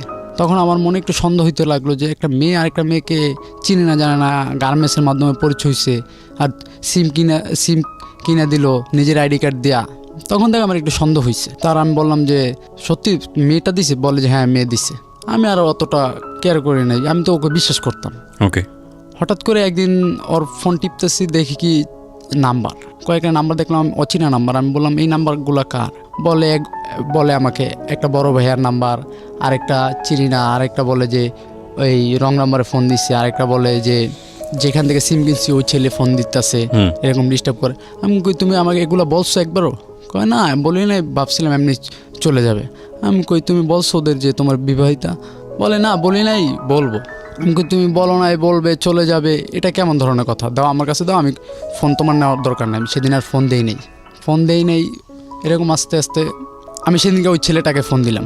ফোন দেওয়ার পর ছেলেটা আমাকে বলল, হ্যাঁ ভাই আমি কথা বলছি। আমি বলছি ও তো আমার ওয়াইফ হয়, আপনি কেন কথা বলতেছেন? সিম কিনছে তার জন্য কি অপরাধ? আপনি যে নাম্বার নিয়ে ফোন দিবেন, এটা আপনার অপরাধ হচ্ছে না? এসব কথা আমি বলতেছি। তারপর ওই ছেলেটাকে আমি অনেক কথা বুঝাইলাম। তারপর আমি বলছি যে পুলিশের কাছে ফোন দিব, পুলিশের কাছে ফোন দিয়ে আপনার নামে জিডি করব, অনেক কথা বললাম। ছেলেটা ডরে আর ফোন দিল না। আচ্ছা, আর আমি বললাম এই টাকার নাম্বার, করে বললো যে বড় ভাইয়ের নাম্বার। কোন বড় ভাই? বলে অফিসের বড় ভাই। আমি অফিসের বড় ভাইয়ের নাম্বার তোমার কাছে থাকবে কেন? তখন কি আপনার ওই মিমের সঙ্গে যোগাযোগ আছে? কথাবার্তা বলছেন? না, কোনো আচ্ছা। কথাবার্তা বলি না। ওকে। তারপর আমি বলতেছি এরকম কেন? ও আমাকে বলতেছে যে বড় ভাই এমনি রাখছি, আরেকটা মেয়ে কথা বলে আর কি, আমাকে নানান অজুহাত দিল। আমি ওইটাই আর কি বুঝলাম, ওরা আমি বিশ্বাস করি যেহেতু বুঝলাম। ভালোই, প্রতিদিন রাত্রে 11টার নিচে আসে না বাসায়। আচ্ছা। 10টার ছুটি হয়, বলে যে আস্তে আস্তে 1 ঘন্টা লাগে। আমি বলি এত দেরি হয়, তুমি এক কাজ করো, গার্মেন্টস করার দরকার নেই, থাকো। আপনি কি করতেন তখন পেশা? তখন আমি যে হসপিটাল চাকরি করতাম, আচ্ছা। হসপিটালে চাকরি করতাম। আমি বললাম যে তোমার এটা করার দরকার নেই, এখন তো আমার বাবা মা আছে, আমার ছোট ভাই কাজ করে মার্কেটে, ঠিক আছে, আমার আব্বা আমার মা তো কাজ করি, তোমার দরকার নেই, তুমি ঘরের কাজ সামলাও। আমার মাও বলছে এই কথা যে তুই ঘরের কাজ সামলা, আমি তো বাইরে কাজ করি, কি হয়েছে? ও বলে না, ও আর কি ঘরের কাজটা করতে ডরায়, যে সবার কাজ করতে হবে, রান্না বান্না করতে হবে, থালা বাসন ধুতে হবে, বলে না। যেমন ওই অফিস থেকে আসার পর ও যদি একটু থালা বাসন ধুইতো, ওর কাছে অনেক কষ্ট লাগতো, বিরক্ত ফিল করতো। ওকে। যেমন মাঝের মধ্যে অফিস থেকে আসার পর থালা বাসন ধোয়ার পর ও খাইতো না, না খেয়ে শুয়ে থাকতো। আমি আসতাম, আমার তো মাঝের মধ্যে 2টা থেকে 10টা ডিউটি, আমারও আস্তে আস্তে 1 ঘন্টা হয়ে যেত 11টা। মাঝের মধ্যে আমি এসে বলতাম, আব্বা মা বলতো যে ও খায় নাই। কেন খায় নাই? তোর জন্য। আমি তার যে খাওয়া দাওয়া করো, না খাওয়া দাওয়া করবো না, পেটে খিদে নাই, কিন্তু সারাদিন কাজ করে আসছে, কেন খাবা না? খাইবা না। আমি বলে না খাইলে ঘরতে বেড়ে যাও, তুমি যদি না খেয়ে থাকো, যদি তোমার কোনো ক্ষয়ক্ষতি হয় তাহলে তো আমার ধরবে আর কি, এরকম করে বলতাম। তারপর জোর কইরা, অনেক জোর কইরা খাওয়াইতাম ভাত খাওয়ানোর পরে খাইতো ভাত। আমি কই এই যে তুমি যে না খেয়ে থাকতা, এই যে খিদাগুলা, তখন তোমার কি মন লাগতো? শরীর খারাপ হইতো না? এরকম করে প্রতিনিয়ত চলতেছে ও আর কি, খাওয়া দাওয়া ঠিক মতো করে না, মানে সবকিছুর মধ্যেই একটা ইরেগুলারিটি এবং ইনডিসিপ্লিন। ওকে, যেটা আপনার ভাষ্য। হ্যাঁ। তারপর আমি ওকে বলতাম, এদিকে আবার ওর মার সাথে আবার কথা পরামর্শ চলতেছে, ওই যে ওর মার সাথে, আপন মার সাথে, ওনার কাছে আর কি নানান কথা বলে আর কি, আমার নামে ব্যাপারে খারাপ খারাপ কথা বলে, যে ও কাজ করে ঠিক আছে, ওর একসাথে থাকবো না, ওর সাথে আলাদা নিয়ে থাকবো। আমার তো কথা একটাই যে আমার মা বাবা কি তোকে কোন সময় কি বকা দিছে বা জ্বালা যন্ত্রণা দিছে যে আলাদা খাবি? আমি বলি কি, আমার মা বাবা তো কোনো সময় তোমাকে খারাপ কিছু বলে নাই, নিজের মেয়ের মতো দেখে, তোমার খারাপ কোনো কথা বলে নাই, কোনো সময় খারাপ কিছুই দেখে নাই, খারাপ চোখেও দেখে নাই। আমরা যেরকম একটা জিনিস এনে ভাগ করে খাই, তোমাকেও দেয় তেমনি। তোমাকে যদি একটু কম বেশ দিত তাহলে তুমি কথাটা বলতে পারতা। কোনো সময় আমার ছোট ভাইয়ের একটা গেঞ্জিও ধুয়ে দেয় নাই, আমার কাপড় চোপড় ধুয়ে দিত না, মাঝের মধ্যে আমারটা আমিই ধুইতাম। তারপর আমি বলি তুমি থাকো, তুমি যেরকম ভালো লাগে সেরকমই থাকো। এরকম এর ভিতরে ওর গর্ভে বাচ্চা আসলো, আর মার কাছে যোগাযোগ করে ওই বাচ্চাটা নষ্ট করে ফেললো। আমি বললাম কেন নষ্ট করলা? বলে যে এমনি নষ্ট করে ফেলছি, এই 2 বছর পরে নেবো। আমি বললাম আচ্ছা 2 বছর পরে। তারপর হঠাৎ ওইটা নষ্ট করার পর 2-3 মাস পরে আবার বলে যে আমি বাচ্চা নেব, এরকম বলতেছে। আমি বলি এই যে মতো এই কিছুদিন আগে বললা যে তুমি 2-3 বছর পর, এখন আবার বলতেছো যে আবার এখন কি পাইছো তুমি, আসলে কি চাও বলো তো আমারে? বলে কিছু না, এমনি ঠিক আছে, আমার এখন লাগবে, বাচ্চা লাগবে। আমি আচ্ছা ঠিক আছে। এরকম করে চলতেছে। এরকম আমার ঘরে থাকাকালীন 2টা বাচ্চা নষ্ট করছে। বাচ্চা নষ্ট করার পর 2017 সালের প্রথম দিক দা ও আমাকে বলতেছে যে আমি লেখাপড়া করবো। আমি কি আচ্ছা লেখাপড়া করবা, এখন তো অনেক টাকা ঋণ আছি, একটু পরে করো, যেহেতু গ্যাপ দিছো, পরীক্ষাটা দেওয়ার আগেই তুমি চলে আসছো, ঠিক আছে, একটু ওয়েট করো, তারপর আমি তোমাকে স্কুলে ভর্তি করে দেবো। এদিকে আবার ওর ফুপু আসছে, ছোট ফুপু এসে এরকম আর কি গিরিঙ্গি লাগায় যেমন বলে যে তুই লেখাপড়া কর, তুই তো লেখাপড়া করতি, গার্মেন্টসে কাজ করে কী হইব, ঠিক আছে। ও আমার বলতো, আমি বলছি কিছুদিন পরে করো। ওর ফুপু আবার কী বুদ্ধি দিল যে কাজ করে সব টাকা দিস না, তুই নিজের জন্য জমা। ও ওর ফুপু ওরে পাম্পটি দিয়ে নিয়া স্বর্ণকারের দোকানে লয়ে গেল, নিয়া বলে যে তুই এগুলো এগুলো কর। আমার মাকে যদি নিয়ে, আমার মাকে যদি বলতো, আমার মা কি বলতো না যে তুই এটা বানা? বলতো অবশ্যই, কিন্তু আমার মাকে জানাইলো না। ওর ফুপুরে নিয়ে স্বর্ণের জিনিস বানাইতেছে। ও প্রতি মাসে টাকা দেয়, যেমন আগে প্রতি মাসে বেতন পাইতো 8,000 টাকা 7,000 টাকা, এখন বলে প্রতি মাসে 6,000 টাকার উপরে পাই না, কিন্তু বেতনই হচ্ছে 6,500 টাকা।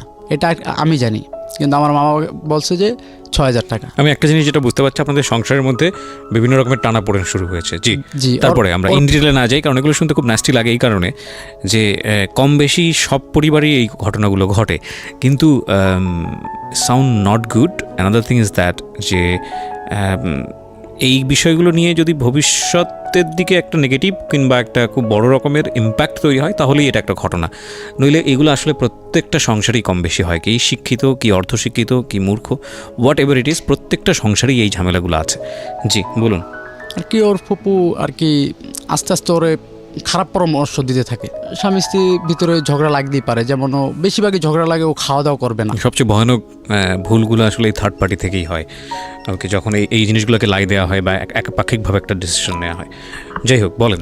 ও বেশিরভাগই বলে যে খাওয়া দাওয়া করবে না, তখনই আমার জিত উঠে যায়, তুমি খাওয়া দাওয়া করবে না কেন? তখন মনে করেন আমি অনেক চেষ্টা করি খাওয়া দাওয়ার কথা, খাওয়া দাওয়া করে না। আমার মা বাবার সামনে আমাকে গালাগালি দেয়, বাজে ভাষায় গালাগালি দেয়, আমার কলা ধরে খামচি দেয়, ঠিক আছে। আমার মা বাবা দেখা লজ্জা পায় ঘরতে জায়গা। তারপর আমার পরে বলে যে কীরকম বিয়ে করলি দেখা শুই না, আমগোর সামনে তোর গায়ে হাত দেয়। তারপর আমি বলি, নিশ্চয়ই বসে থাকতেন না, আপনিও তো গায়ে হাত দিতেন। তারপর আমি বলতাম, দিতেন কিনা বলেন, সত্য কথাই বলতেন। জি জি, সত্য কথাই। তারপরে এরকম চলতেছে, আমি ওকে খাওয়ানোর চেষ্টা করি অনেক, খাওয়া দাওয়া করে না ঠিক মতো। ওর মার কাছে বলে, ওর মা বলে আইসা পর, ওর মার কাছে এরকম বলে। তারপর আমি আবার ফোন দিয়ে বলি যে আম্মা আপনার মেয়ে তো এরকম করতেছে, কি করব? বলে যে কি করবা, তুমি তো দেখা নিছো। আমাকে আর কি সুন্দর বুঝে বলে, কিন্তু ওদিক দিয়ে আবার উনি আবার ওনার মেয়েকে কুপরামর্শ দেয়, এরকম বলতেছে। তারপর ওনার দেশে আবার গেলাম। ওকে, এই যে কুরবানি ঈদের পরে গেলাম, গেছে কুরবানি ঈদের পরে ওনার কাছে গেলাম। যাওয়ার পর ঘুরে আসলাম, দেখলাম ভালোই, সব কিছু ভালোই চলতেছে। আসলাম কুরবানি, হ্যাঁ, যাওয়ার পরে ওর মা বলতেছে কী হয়েছিল, কী গ্যাঞ্জাম হয়েছিল? আমি কই না, এমনি আর কি দুজনের ভিতরে আর কি খাওয়া দাওয়া করে না ঠিক মতো, কীরকম জানি হয়ে যেতেছে দিনে দিনে। যেমন আগে যতটা মনে করেন বুঝতো, এখন বুঝে না, মনে হয় কি ওই সব ঘরের ভিতরে আর কি ওর কাছে আমি মাতানো চোখেরা থাকবো, এরকম একটু বুঝান। বলে আচ্ছা ঠিক আছে বুঝাবো। ওর মা আমার সামনে দেখলাম ওকে ধমক দিল, ঠিক আছে, কিন্তু ওর মার সামনে ধমক খেয়ে মাথার নিচু করে আবার যেরকম সেরকম নিয়ে আসলাম। নিয়ে আসার পর আমি বললাম আচ্ছা তোমার যেহেতু পড়ালেখা করবা করো, তাহলে তোমাকে আমি এই যে 18 সালে আমি তোমার ভর্তি করে দেবো। 17 সালে বললাম, 18 সালে তোমাকে স্কুলে ভর্তি করে দেবো, এই 9-এ তুমি আবার এসএসসি পরীক্ষা দিবা। ওকে, ভালো। ও কাজ বাজ করতেছে। একদিন আমার বাবা মা বললো যে দেশে তো বাড়িটা তো তুইলা থুয়েছি, এখন ওই ঘরে কেউ থাকে না, আমরা সবাই যাবো গা 1 বছর কাজ কইরা। তারপর আমার কথা বললো আমার আব্বা যে আমি থাকবো ঢাকা থেকে কাজবাজ কইরা দেশে টাকা পাঠাবো, এই কথা বললো।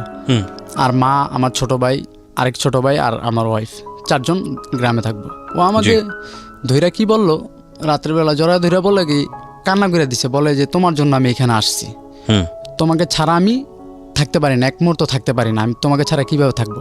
আমি বললাম আচ্ছা পাগল, আমি তোমার রাখবো, অসুবিধা নেই, তোমার আমার সাথে রাখবো, ঠিক আছে, নাহলে রান্নাবান্না করে কে খাওয়াইবো। আমি কথা বললা যে লাগলে ওনারা 3 জন থাকবে, তুমি ঢাকায় থাকবো আমার সাথে, তারপর আমি একেবারে চলে যাব গ্রামে। এই কথা বললাম। ভালোই কাজবাজ করতেছে, কোনো আর সমস্যা না। 2-3 মাস ভালোই চললো। আরেক বাসা নিলাম। আরেক বাসা নেওয়ার পর দেখি খালি বলতেছে ওর ভাইয়ের মুসলমানি যাইতে হবে। ওকে, এই যে ফেব্রুয়ারি ওর ভাইয়ের মুসলমানি যাইতে হবে। আমি বললাম আচ্ছা যাবো, অসুবিধা নেই। 30 দিনকা 14-15 তারিখ সম্ভবত বলতেছে ভাইয়ের মুসলমানি শুক্রবার দিনকা অনুষ্ঠান যাইতে হবে। আমি বললাম যে 2-1 দিন পরে করান, আমরা একটু সমস্যার ভিতরে আছি, আমি তখন চাকরি করি, যে বেতনটা পেয়ালি তারপর।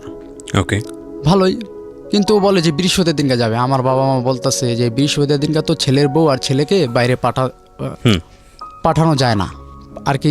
তারা নাকি বলে কি নিয়ম নাই যে বৃহস্পতির দিনকে বাইরে যাওয়া ভালো না। এখন আমি যাইতে চাইতেছি না, ও বলতেছে যাবে।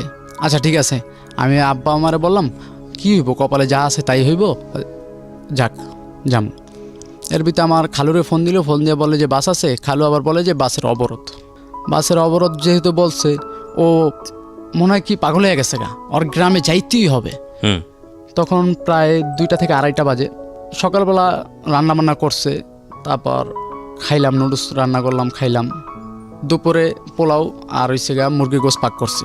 এখন ও না খেয়ে হাঁটা দেওয়া শুরু করছে। আমি এর ভিতরে হাত দিছি খাবো, হাঁটা দিয়ে হাত দিছি খাবো। আমি বলি খাও, যাবো লঞ্চে করে যাবো, অসুবিধা নাই। বলে যে টাইম নেই, 5টার দিকে ছাড়বে। ও আমাকে এইসব কথা বললো। আমি কই না, তুমি খাওয়ার পরে একসাথে যাই। বলে না, এখন যাইতে হবো। তারপর আমি 2টা চটকনা দিচ্ছি। আমি কই পাগল হয়ে গেছো গা, যেহেতু বলছি আজকে যাবো, যেমনি হোক যাবো, খাও। বলে না, খামো না, এই যে গেলাম আর কোন সময় আমার আনবি না। আমার এমনি কথা বলে গেল যে এই যে গেলাম আর কোন সময় আনবি না। এর ভিতরে আমি খাইতেছি। আমি বুঝছি যে এত বড় ব্যাগটা নিয়ে কীভাবে যাইবে। গেটের সামনে গেছে, গেটের সামনে আমার ছোটো ভাই আসছে। আসার পরে বলে দেশে যাইবেন তাহলে ভাইয়া কয় তোর ভাই আইতাছে, ব্যাগটা আমার একটু সামনে নিয়ে দে। গাড়ি গেছে, ব্যাগটা নিয়ে দিল। কয় আসে না তো, কয় আসতেছে। আমি ওদিক দিয়ে কিন্তু খাইতেছি। আমার ছোটো ভাই এসে বলে কি রে ভাই, তুই যাস না কিল্লিগা, ভাবি তো ওই জায়গায় দাঁড়া দিচ্ছে। আমি কই আর তুই দিয়েছিস? আমি কী কষ্ট করলি? আমি নগদ ফোন দিলাম, আমার নাম্বারটা ব্ল্যাক লিস্টে ফেলাই দিছে। আমার আব্বুর নাম্বার দিয়ে ফোন দিলাম, ওইটা ব্ল্যাক লিস্টে। একটা SMS করলাম, দাঁড়াও। কোনো দাঁড়া দেয় না, রিক্সা লিয়া সদরঘাট গেল। একলা গেল গা ভালো। পরের দিন আবার আমার বাড়িতে গেছি, আমার নানা বাড়িতে আর কি। ওইখানে গেছি, যাওয়ার পর 3 দিন না 4 দিন পর আমি ওকে ফোন দিছি। পাশাপাশি গ্রাম, ঠিক আছে। 3 দিন না 4 দিন পর আর কি, নদীর এই পার সেই পার আমি ফোন দিছি। ফোন দিয়া বললাম কোথায় আছো তুমি, কেমন আছো? আমাকে বাজে বাসায় গালাগালি করলো। আমার নাম্বার তো ব্ল্যাক লিস্টে। আমার আর কি সম্পর্ক ভাগনা হয়, মামা হয় আর কি, ছোটো তো ভাগনা। ওর নাম্বার দিয়ে ফোন দিছি, আমাকে বাজে বাসায় গালাগালি করলো। বিরতি নেব প্রিয় শ্রোতা, এ পর্যায়ে ছোট্ট একটা বিরতি নিচ্ছি।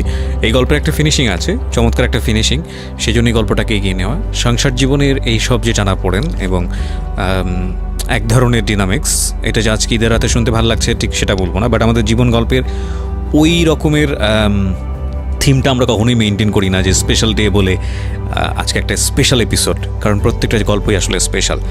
বা এই যে থাকে না 14 ফেব্রুয়ারি বলে একটা প্রেমের গল্প দাও, কিংবা অমুক দিবস বলে আজকে একটা অমুক গল্প দাও, মানে থিমটাকে বেস করে আমরা এটার আসলে খুব বেশি মানে আমাদের জীবন গল্পের থিমের জায়গা থেকে এটা যায় না। সুতরাং ধারাবাহিকতায় যে গল্পটা এসছে সেটা এখানে প্রচার হচ্ছে, কিন্তু অ্যাট দ্য এন্ডে গিয়ে যেটা আমাদের টার্গেট মেসেজ, সেটা আমরা অবশ্যই আপনাদের জন্য উপস্থাপন করব। ছোট্ট একটা বিরতি। আর এই ফাঁকে আপনাদেরকে বলে নিই, যদি আপনারা এখানে আসতে চান প্লিজ আমাদেরকে ফোন করবেন। আমাদের ফোন নম্বরটি হচ্ছে 09611904904। আমি আবারও বলছি 09611904904। ফিরে আসছি পর। জীবন গল্প, জীবন নাটকের চেয়েও নাটকীয়। জীবন গল্প।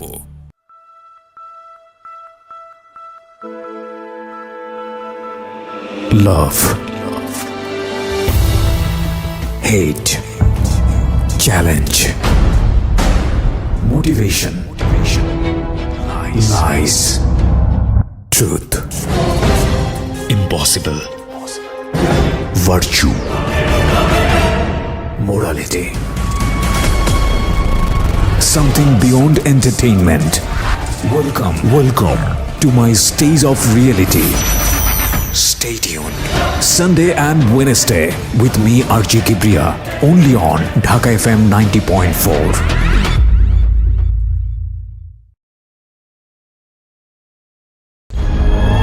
জীবন গল্প, জীবন নাটকের চেয়েও নাটকীয়। জীবন গল্প। আরও একবার স্বাগত। শুনছেন জীবন গল্প ঢাকা FM 90.4-এ। আমাদের প্রতিটি অনুষ্ঠান আমরা আপলোড দিয়ে রেখেছি আমাদের ইউটিউব চ্যানেলে, আপনি চাইলে ওখান থেকে ডাউনলোড করতে পারেন। সেটা জীবন গল্প এবং সিক্রেটস, দুটো অনুষ্ঠানেরই যাবতীয় পর্ব ওখানে পাওয়া যায়। আপনারা যদি অনেকে হয় এরকম যে ব্যস্ততার কারণে এই সময় শুনতে পারেন না, কিংবা শুনতে শুনতে অনেকে ঘুমিয়ে যান, পরবর্তী দিন উঠে খোঁজ করেন আসলে কোথায় পাওয়া যায়, আমাদের ইউটিউব চ্যানেলে গেলে আপনারা সবগুলো এপিসোড পেয়ে যাবেন ওখানে, ইভেন এটা সহ। আমাদের ইউটিউবের ঠিকানা হচ্ছে www.youtube.com/dfm904 শুধু DFM 904 নাম মনে রাখলেই হবে। আর youtube.com তো ঢুকতে হলে ইউটিউবে লাগবেই, youtube.com/DFM 904। এই DFM মানে হচ্ছে ঢাকা FM, ওকে, DFM 904 চ্যানেলে ঢোকার পরে অবশ্যই সাবস্ক্রাইব করবেন এবং নোটিফিকেশনটি অন করে নেবেন। ফাইন, হ্যাঁ, যেখানে আপনি ছিলাম বলেন। তারপর আমি ওনাকে বললাম, আপনাকে গালিগালাজ করবো? জি, বললাম যে তুমি গালাগালি করো কেন? অনেক গালাগালি করতেছে। নগদ ফোনটা কেটে দিলাম। কেটে দেওয়ার পর ওকে আমি আর ফোন দিই না। আমার ভাগনাটা বললো, মামা কে এরকম গালাগালি করলো? আমি বলি, না কেউ না, একজন চিনবি না। বলে কি মামি? আমি হ্যাঁ, একটু রাগ করছে তো এর জন্য, ওরা নিয়ে আসি না, ও একলা একলা আসছে তো এর জন্য। আচ্ছা ভালো। এর মধ্যে 15 দিন আমি থাইকে আসলাম। আর ওদিকে আমার আব্বু আম্মু একটু জায়গা কিনবে, জায়গা নিয়ে একটু ভেজাল হচ্ছে। আমি বলি কি, আমি ঢাকা যাইগা, এখানে আমি থেকে কী করবো, তোমরা থাকো, আমি যাই ঢাকা গিয়ে দেখে কাজ বাজ করতে পারি কিনা। গেলাম, ঢাকা আসলাম। আইসাই আমি 2 দিন পর আমি ওকে ফোন দিলাম। আমার নাম্বারটা দেখি ব্ল্যাক লিস্ট থেকে উঠেছে। ফোন দিলাম, লাকি তুমি কোথায়? বলে আসি তো এই ঢাকায়।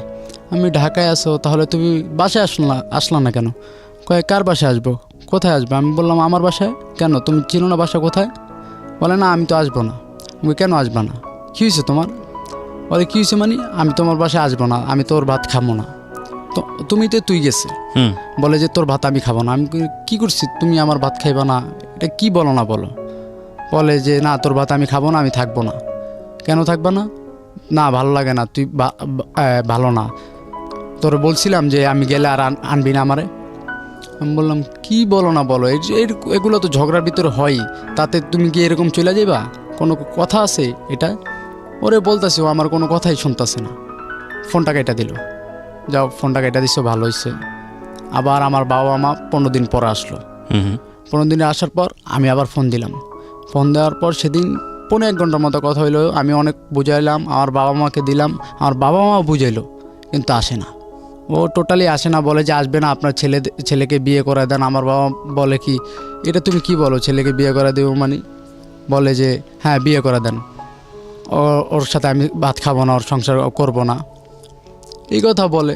তার আমার বাবা মা বলে এই মেয়ে যে এরকম, তাহলে দরকার নেই, তোর আনা দরকার নেই। আমি বললাম আচ্ছা যাও, আনা দরকার নেই। এর ভিতরে আমি আবার এক জায়গায় কাজ নিলাম, সাউন্ড সিস্টেমের কাজ নিলাম, মগবাজার অফিস। ওইখানে বাসায় তেমন একটা আসি না, ওর কথা বলে সবাই, আমি আসি না। আমি বলে আইসা কী করবো, ওর কথা বলে, ওর এখানে অনেক কিছু আছে, জামা কাপড়, এগুলো দেখলে মনে পড়ে, আসে না। এদিক দিয়ে আমি যদি শোতে থাকতাম, যেমন 3 দিন 4 দিন 2 দিন শোধ করি, তখন আমার বাবা মা ফোন দেয় ওর নাম্বারে। ওকে, ফোন দেওয়ার পর ওরা আব্বা মা বলে যে তুমি কোথায় আসো, আসো। বলে যে আমি আসবো না, আপনার ছেলেদের বিয়ে করে দেন। আমার বাবা মার সাথে রাব ভিপ করে। আমার বাবা মা বলে না। আমার আব্বা এমন সরল যে মোবাইলের নাম্বার ডিলিট করতে পারে না, শুধু ফোন দিতে পারে আর রিসিভ করতে পারে। তখন আমি যা দেখি এই নাম্বারে ফোন দিচ্ছি। আমি বলি তুমি লাকিরে ফোন দিছিল কেন? কয় না, এমনি ফোন দিছিলাম। আমি আবার জিজ্ঞেস করলাম কী হয়েছে, ফোন দেওয়ার পর কী বলছে? বলে এই রাব ভিপ করে যে বিয়ে করা দিতে ধরে। আমি এইসব কথা তোমারে বলছে? আচ্ছা তুমি ওরা আর ফোন দিও না। রোজার ভিত্তিতে আমি ফোন দিছি, বলে আসবে না। আর এদিক দাম ওরে যে চিনে অনেক মানুষে বলে যে ওর বিয়ে হয়েছে। আমি বলে আপনার পাগল হয়ে গেছেন, ওর বিয়ে হয়েছে, ও কেন বিয়ে করবে? আর ও তো আমার ডিভোর্সও দেয় না, বিয়ে করবে কেমনে? হ্যাঁ, আপনারা উল্টাপাল্টা কথা বললেন না, যান আপনাদের কাজে আপনারা যান। এইসব কথা আমি খালি বলতেছি। সবাই ওদিকে বলে বিয়ে হয়েছে। আমার তো বিশ্বাস হয় না যে ও বিয়ে করবে না, কেননা একদিন তো আমাকে বলছে যে তোমার জন্য আমি এখানে আসছি, তোমাকে না দেখে থাকতে পারি না। আমি তো এই কথাই, এই ঈদের দিনকা, রোজার ঈদের দিনকা, আমার নামে নাম সোহাগ। ও আয়শা বলে ঈদের দিনকা নামাজ পড়ে আসছি, নামাজ পড়ার পরে আয়শা বলে বৈশা রইছি। আয়শা বলে তোর ওয়াইফ তো আমার বাইকনার লগে বেঁকে গেছে। চিনতেন আপনি সোহাগকে? সোহাগকে চিনতাম, ছোট থেকে ফ্রেন্ড। ওকে। ও আয়শা বলে আমার বাইকনার সাথে বেঁকে গেছে। আমি কই কি কস না কস, কি কস না কস?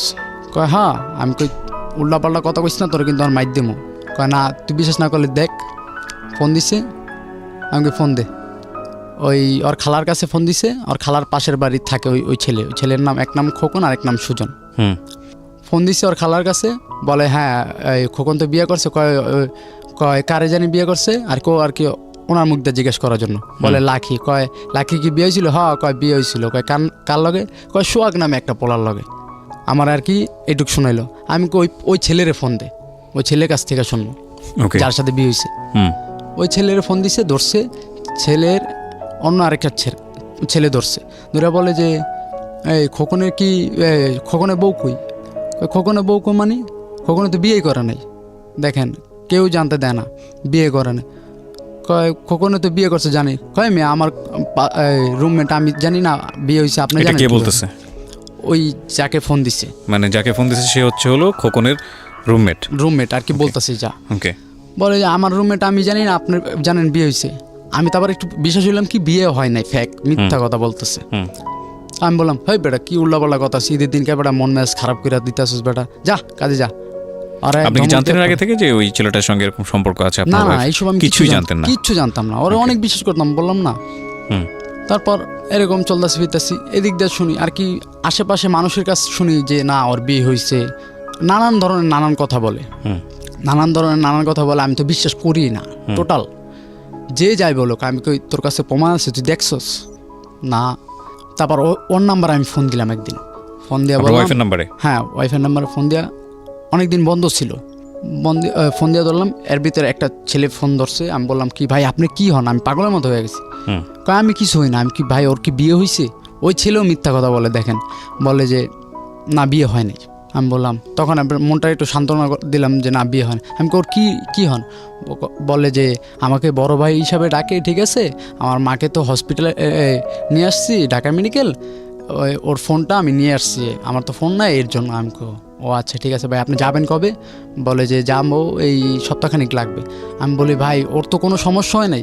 বলে না। আমি কই ভাই ওর তো কোনো সমস্যা হয় নাই, আর কি বারবার একটু পরপর ফোন দিয়ে জিজ্ঞেস করতেছি ওর কোনো সমস্যা হয়েছে কিনা। আর কি আমি ভাবছি ওর কোনো সমস্যা হয়েছে, যেহেতু ফোনটা ওনার কাছে, এরকম জিজ্ঞেস করতেছে। আর জিজ্ঞেস করতেছি ভাই ফোনটা কে ধরেছে? সোহাগী? না, সোহাগ না, ওই ছেলেটা কে ছিল? ওই ছেলেটাকে আমি চিনি না তো। ওই ছেলেটা ফোনটা পেলো কিভাবে? ফোনটা নিচ্ছে ওর কাছ থেকে। ওর নিল, চাইলে তো দিবে না, নিশ্চয়ই কিছু না কিছু হতো, নাহলে ব্যক্তিগত ফোন কেন তাকে দিবে? যাই হোক, আপনি জানতেন না? জি জি, আমি আজও জানেন না? জি। ওকে। না, এখন জানি যে ওই ছেলেটা ওর ভাই হয় আর কি, সম্পর্কে ভাই ডাকছে। আচ্ছা আচ্ছা, ঠিক আছে, হ্যাঁ বলেন। তারপর ও ফোনটা নিচ্ছে। আমি খালি বারবার জিজ্ঞেস করতেছি ভাইয়া বলেন না আপনি ওর কি হন? বলে যে ভাই সত্য কথা, ও আমাকে ভাই ডাকছে, ভাই বোন। আমি কি ওর তো বিয়ে হয়েছে? বলে যে না বিয়ে হয় নাই। আমি তো ফুল। আমি কই ভাই আপনি আমার সাথে একটু দেখা করেন না? বলে আচ্ছা দেখা করব, কখন কোথায়? আমি কই ভাই আপনি যেখানে বলবেন সেখানে দেখা করব। বলে যে আপনি আসেন মেরাদিয়া পোড়াবাড়ি। আমি কই কখন আসবো? বলে ভাই আমি ঢাকা মেডিকেল আসছি, আস্তে আস্তে রাত হবে, 8টা-9টার দিকে আপনি আসেন। আমি বললাম আচ্ছা ভাই। আমি তখন গেলাম আমার 2টা ফ্রেন্ড নিয়ে। আমি বলি ওইখানে যদি আমার মার খাওয়ায়, ঠিক আছে তোরা একটু দূরে থাকবি, আমি একা একা থাকবো, যদি কোনো সমস্যা আমি তোকে একটা ফোন দিব, তুই তোরা আইসা পড়বি। এই যেমন ওরা 10 হাত দূরে। এর ভিতরে ছেলেটাকে দেখছি, ছেলেটাকে একটু দেখে নেশাখোরের মতো লাগছে, ঠিক আছে। আমি বললাম ভাই আমি সোহাগ ভাই। ছেলেটাকে দেখে আমি রাস্তার ভিতরে পাও ধরে বসে পড়ছি, ভাই ওর একটু দেখান ভাই, ওর তো বিয়ে সাথে হয় না। ও সামনে দেখে আমার বললে যে ভাই বিয়ে হয়ে গেছে ওর। আমি কই ভাই কত মাস, কতদিন হয়েছে বিয়ে? কয় 5 মাস। আমি কই ভাই আমার ঘর থেকে গেছি তো 5 মাস, কীভাবে বিয়ে হয়? আপনি তো এটা মিথ্যা কথা বলতেছেন। ওর একটাবার দেখান, আমি যদি দেখাইতে পারেন যে বিয়ে হয়েছে, ভাই আমি যাবো। একটাবার আমি খালি ওর দেখতে চাই। ওপেন রাস্তার ভিতরে আমি পাও ধরে বসে রয়েছি। আমার বন্ধুরা দেখা ওরা দূরের থেকে কইতাছে যে পাওটা সার, ঠিক আছে। ওরা সামনে এইসব ওরা উঠাইতে পারতেছে না, কান্নাকাটি করতেছে। বুঝতে পারছি আপনি খুব ইমোশনাল হয়ে গেছেন। হ্যাঁ।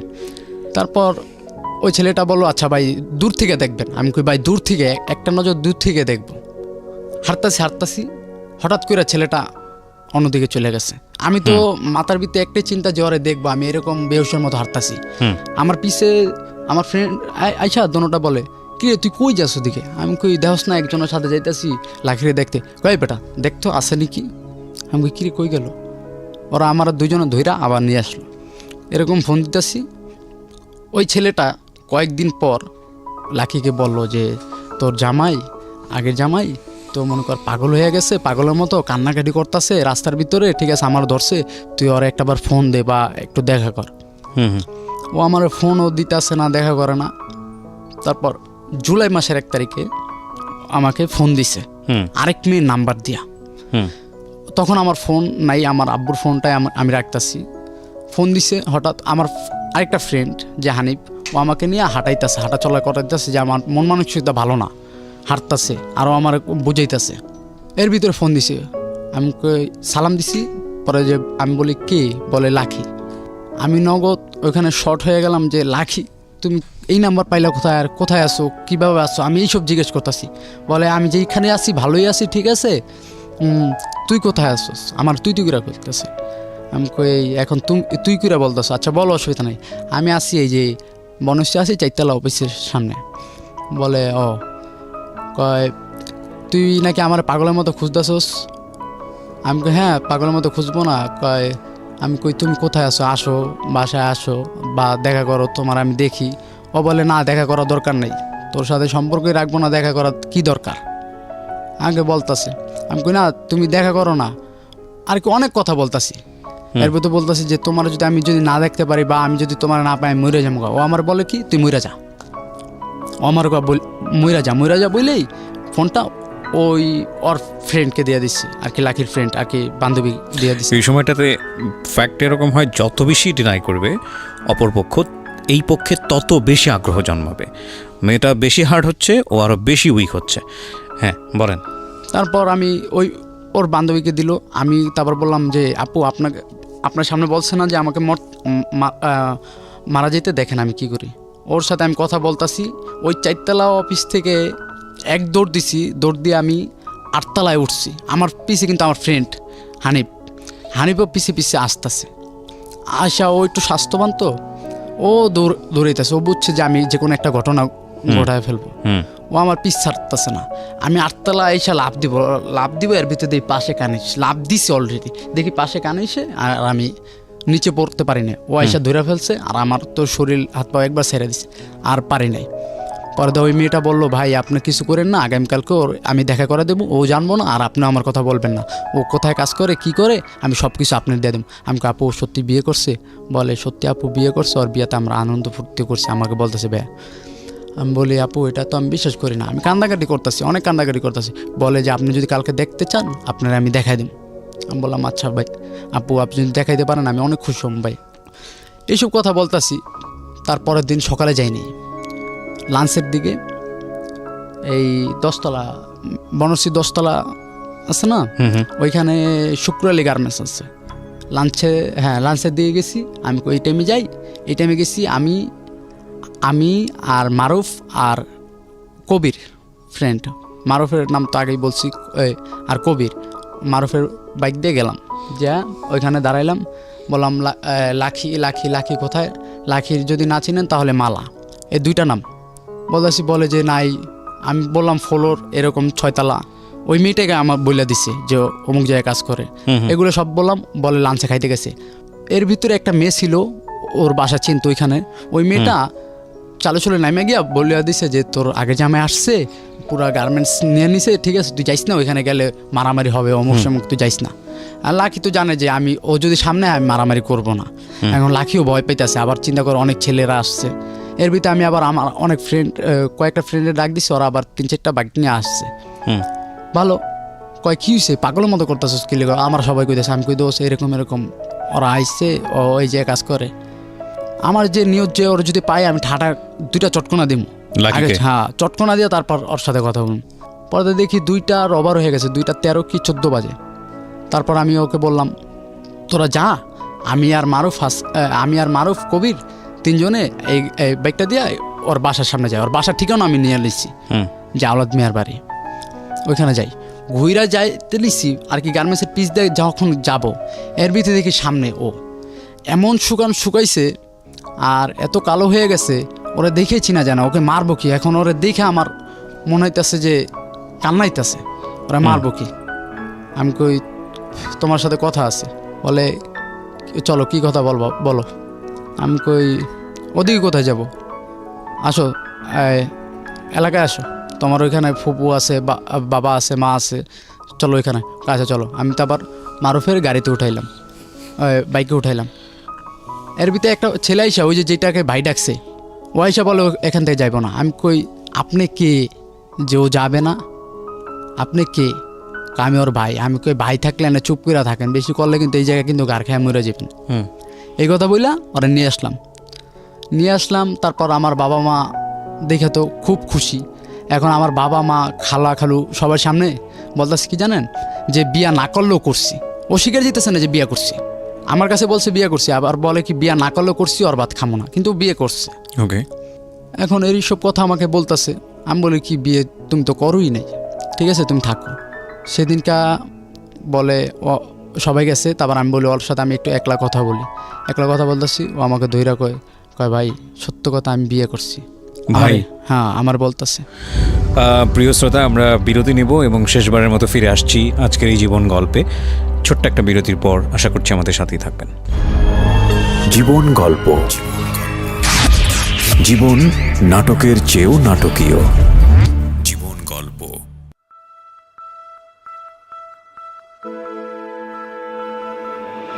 Love, hate, challenge, motivation, lies, truth, impossible, virtue, morality, something beyond entertainment. Welcome to my stage of reality. Stay tuned. Sunday and Wednesday with me RJ Kibriya, only on Dhaka FM 90.4.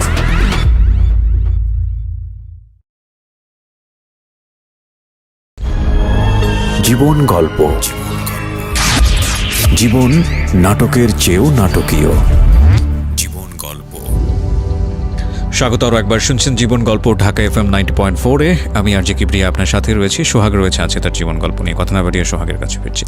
জি বলুন।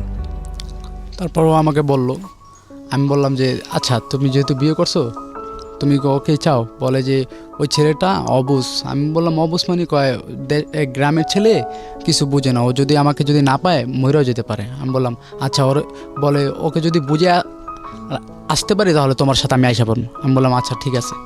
পরের দিন সকালবেলা ওর কাছে গেলাম যেখানে ভাড়া ছিল। ওই ছেলেকে বুঝে ও আমার সাথে আইসা পড়লো, আইসা থাকলো। ওই ছেলের সাথে ও কথা বলবে সেটাও আমি পারমিশন দিচ্ছি যে ফোনে কথা বলবে। আইসা পড়লো, আমি সব জানি না শুনে ওকে নিচ্ছি, ওকে, কাউকে জানাই নাই। কজ আপনি ইমোশনালি ব্লাইন্ড ছিলেন, আর ও যেভাবে আপনাকে পাত্তা দিচ্ছিল না, আপনার কাছে মনে হয়েছে যে এতটুকু পেয়েছি এটাই বেশি, নাহলে চলে গেলে তো আলটিমেটলি ওটাও পাবো না। জি বুঝতে পেরেছি। তারপর আমি ওকে নিয়ে আসছি। ওদিনকে থাকলো, প্রতিদিন রাত্রে কান্নাকাটি করে, রাত্রে সারা রাত কান্নাকাটি করে। আর ওর একটা সমস্যা হয়েছে, কিডনিতে পানি জমছিল, দোনো পাও ফুলে গেছে। এর ভিতরে আমার বাবা মা এটা দেখছে, দেখে বলে যে তুই ওই সাউন্ড সিস্টেমে কাজ করিস না, আবার ওই রাজমিস্ত্রির কাজ কর, প্রতিদিন 400-500 টাকা পাবি, আর প্রতিদিন 250 টাকার মতো ওষুধ লাগবে, এটা তোর কর। আমি নগর চাকরিটা ছাইরা দিলাম ওর জন্য। চাকরিটা ছাইরা দিলাম 3 দিনের মাথায় সকালবেলা খালি কান্নাকাটি করে। তার আগের দিনকার রাত্রে আর কি, যেদিনকার যাবে সকালবেলা তার আগের দিনের রাত্রে 1:20 শুরু কইরা 3:35 পর্যন্ত আর পাওগুলো আমি টিপা দিছি। তার 1:20 থেকে 3:35 পর্যন্ত। জি, পাওগুলো টিপা দিছি। তারপর সারা রাইতে আমি খালি ওরে নিয়ে ভাবতেছি যে ওর কী হইব। আমি ঘুমাই নাই, সকালের দিকে একটু ঘুমাইতেছি, এর ভিতরে ও বলতেছে আমার দিয়ে এরকম কথা বলতেছে। আমি বললাম লাকি সারা রাইতে তোমার আমি পাওগুলো টিপা দিলাম, তুমি কি টের পাও নাই? বলে যে না, একবার পাইছিলাম কিন্তু আর পাই না। আমি কই ঠিক আছে, আমি আর একটু ঘুমাইতে দাও। কয় না ঘুমাইতে পারবি না, আমার কাছে ওর কাছে আমারে দিয়ে। তার আমি বললাম, ঘুম থেকে উঠাই আমি বললাম আচ্ছা তুমি আমার মাথায় হাত দিয়া বলো তো তুমি কারে ভালোবাসো? ও আমার মাথায় হাত দিয়া বলে যে আমি তোরে ভালোবাসি না, ওরে ভালোবাসি। এই কথা যখন বললো আমি ওরে নিজের হাতে ভাত মাইখা খাওয়াই দিলাম। বললাম খাও, এই লাশ খাওয়ান আর কখনো নাও খাওয়াইতে পারি, হয়তো বা কখনো নাও দেখতে পারি, তুমি আমাকে না দেখতে পারো। ওরে খাওয়া দিলাম, ও আমার খাওয়াইতে চাইলো কিন্তু আমি খাই নাই, ভাতগুলো ফালাই দিলাম। ওরে 3-4 নেলা খাওয়াই দিয়া আমি আর খাইলাম না। ব্যাগটা নিয়ে আমার মার সামনেই নেমে গেলাম। বলে কই দিয়েছে? আমি কই না একটু আহিত ওরে দিয়ে দিয়েছি, আবার কয়েকদিন পর নিয়ে আসবো। ওই ছেলের কাছে ছেলের ফোন দিয়ে আনলাম, আইনে আমি কই ভাই ওরে দেখে রাখেন, যদি কোনো দিন কোনো সমস্যা হয় আর যদি কোনো দিন কোনো প্রয়োজন হয় আমাকে একটাবার জানাইবেন, আমি আসি। দিয়ে আসলাম। যখন ও আমার কাছ থেকে 100 বছরের মতো দূরে গেছে, আমার চোখটা খালি পানি পড়তেছে, খালি কান্না করতেছি। আর আমি ডাক দিয়া বলি, লাখি ভালো থাকিস, লাখি তুই ভালো থাকিস, তুই ভালো থাকিস, তুই ভালো থাকিস। ও আমার পিছে তাকায়, আর ওই ছেলেকে পায় এত খুশি হাসতাছে। আমি বললাম, লাখি তুই ভালো থাকিস, পিছ থেকে কান্না করতেছি। ওই জায়গাতে কান্না স্টার্ট করছি, ডিরেক্ট বাসায় আসছি, কান্না করতে করতে আমার বাবাকে মাকে জড়ায় ধরে কাঁদতাছি। আমার বাবা মার কাছে মাপ চাইলাম যে বাবা মা ভুল হয়ে গেছে, আমার মাফ করে দাও, আমি জীবনে বহুত বড় ভুল করে ফেলছি, মাফ করে দাও। তার আমার বাবা মা বললো কী হয়েছে, তার আমি বললাম পুরো বিস্তারিত ঘটনাটা খুলে বললাম। বলে যে একবার গেছস, ওই ছেলেটা ওকে দিয়ে দিছে, সামনের দিকে যদি একটা অকারেন্স কইরা ছেলেটা যদি ওই মেয়েটাকে আবার পাঠিয়ে দেয়, তখন তুই কি করবি? তোর তো গাড়ি নিয়ে থাকতে হইব। ডিভোর্স কিছুই হয় না। হ্যাঁ, ডিভোর্স কিছুই হয় না। আবার ছেলেটা ওর থেকে 3.5 বছরের ছোট, 3 থেকে 3.5 বছর। এইবারকা জেএসসি দিবে ছেলেটা, জিএসসি দিবে মাত্র। হ্যাঁ, এই ছেলেটা আপনার লম্বা ছিল আমার সমান। আমি এটা শুনে অনেক কষ্ট লাগছে। তারপরের দিনকে আমি আবার আমার খালু আমার বাবা মা সবাই চাপ দিল, আমার খালায় আমার বাড়ি দিছে, বলে যে তুই নিয়ে আয়, নাহলে আবার একটা অকরেন্স করে তোর গাড়ি ফালাই দিবে। তারপর আমি নিয়ে আসলাম, নিয়ে আসার পর ডিভোর্স, দুজনে মিলে যে একটা ডিভোর্স আছে না, যে কেস মামলা হবে না, ও আমার চায় না, আমি ওকে চাই না, ওই ডিভোর্সটা দিলাম। দেওয়ার পর বললাম যে ভালো থাক। এরপরে আর ওর মতো আছে।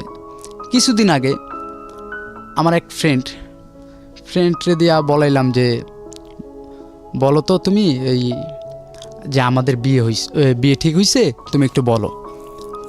ওর ফোন দিয়ে বলতেছে যে আমার আর সোহাগের বিয়ে ঠিক হয়েছে। কয় কীভাবে? কয় ফ্যামিলি দিক দা। বলে প্রথম বলল যে ছেলেটা ভালো, তার কিছুক্ষণের মধ্যেই বলে যে না, ছেলেটা ভালো না, বিয়ে করেন না, ছেলেটা খারাপ, ভালো না, বিয়ে করবেন না, জীবন নষ্ট হয়ে যাব, এইসব কথা বললো। তখন আমি ওই ফ্রেন্ড আমাকে বললো এরকম তোর ব্যাপারে কথা বললো। আমি কই, ও বলে নাই বোধ হয়, ওই ছেলেটা আছে না খোকন, ওর হাজব্যান্ড, ও বলাইছে মনে হয়। প্রথম না হলে ভালো বলবে, দ্বিতীয়তে খারাপ বলবে, এই আর কি। ওরে বললাম, বলে যে তোর ওয়াইফ এত কিছু করছোস, আর ওয়াইফ তোরে এরকম দেখে, তুই কিসের জন্য বিয়ে করছিলি? আমি বলি যে কিসের জন্য বিয়ে করছি, ও তো আগে এরকম ছিল না, এখন হয়ে গেছে কীরকম পরিস্থিতির শিকার, এটা তো আমি জানি না, আল্লাহ জানে কীরকম হয়ে গেছে। ওর মাকে আমি মানাইছি, ওর মা আপন মা যে, সেও বলে যে সে তারই চাল, সে বলে যে আমি মাইনা নিব না অমুক, কিন্তু সেই করছে সব কিছু, সেই জানে এই কাজটা করছে আর কি, তার মেয়েকে পাশে পাওয়ার জন্য। আমি গল্পটা যখন শুনছিলাম, চুপ করেই শুনছিলাম যে আসলে গল্পটা কোন দিকে যেতে পারে সেটার একটা মানে অনুমান করছিলাম, বাট লাস্টে এসে 2 মিনিটে সব কিছু উলটপালট হয়ে গেল। That is the ultimate message of the story. আসলে নতুন করে বলার কিছু নেই, কারণ যারা জীবন গল্প শোনেন তারা আসলে বোঝেন যে আমি জায়গাটা কী বলতে পারি। দেখুন, ওরা আগাগোড়ায় খুব সাধারণ একজন মানুষ, আমার আপনার মতোই, এবং এই কামড়ি, গালিগালাজ, চিল্লি, হাত তোলা, এগুলো প্রত্যেকেরই সংসার জীবনে কম বেশি হয়ে থাকে। খুব স্বভাবগত চরিত্র থেকেই আমাদের এই জিনিসগুলো আসে। বা যদি নাটকে এরকম হয় যে হাজব্যান্ডের গায়ে ওয়াইফ একটা স্ল্যাপ দিয়েছে বা থাপ্পড় দিয়েছে, বা ওয়াইফ হাজব্যান্ডকে দিয়েছে, পরবর্তীতে সংসার ভেঙে গেল, বিষয়টা আসলে এরকম না। রিয়েলিটি আরও বাস্তব। মারামারি হয়ে দাঁত ভেঙে এক্সট্রিম পর্যায়ে যায়, বছরের পর বছর চলতে থাকে, তারপর হয়তো ডিভোর্সের জায়গাতে যায়। ইভেন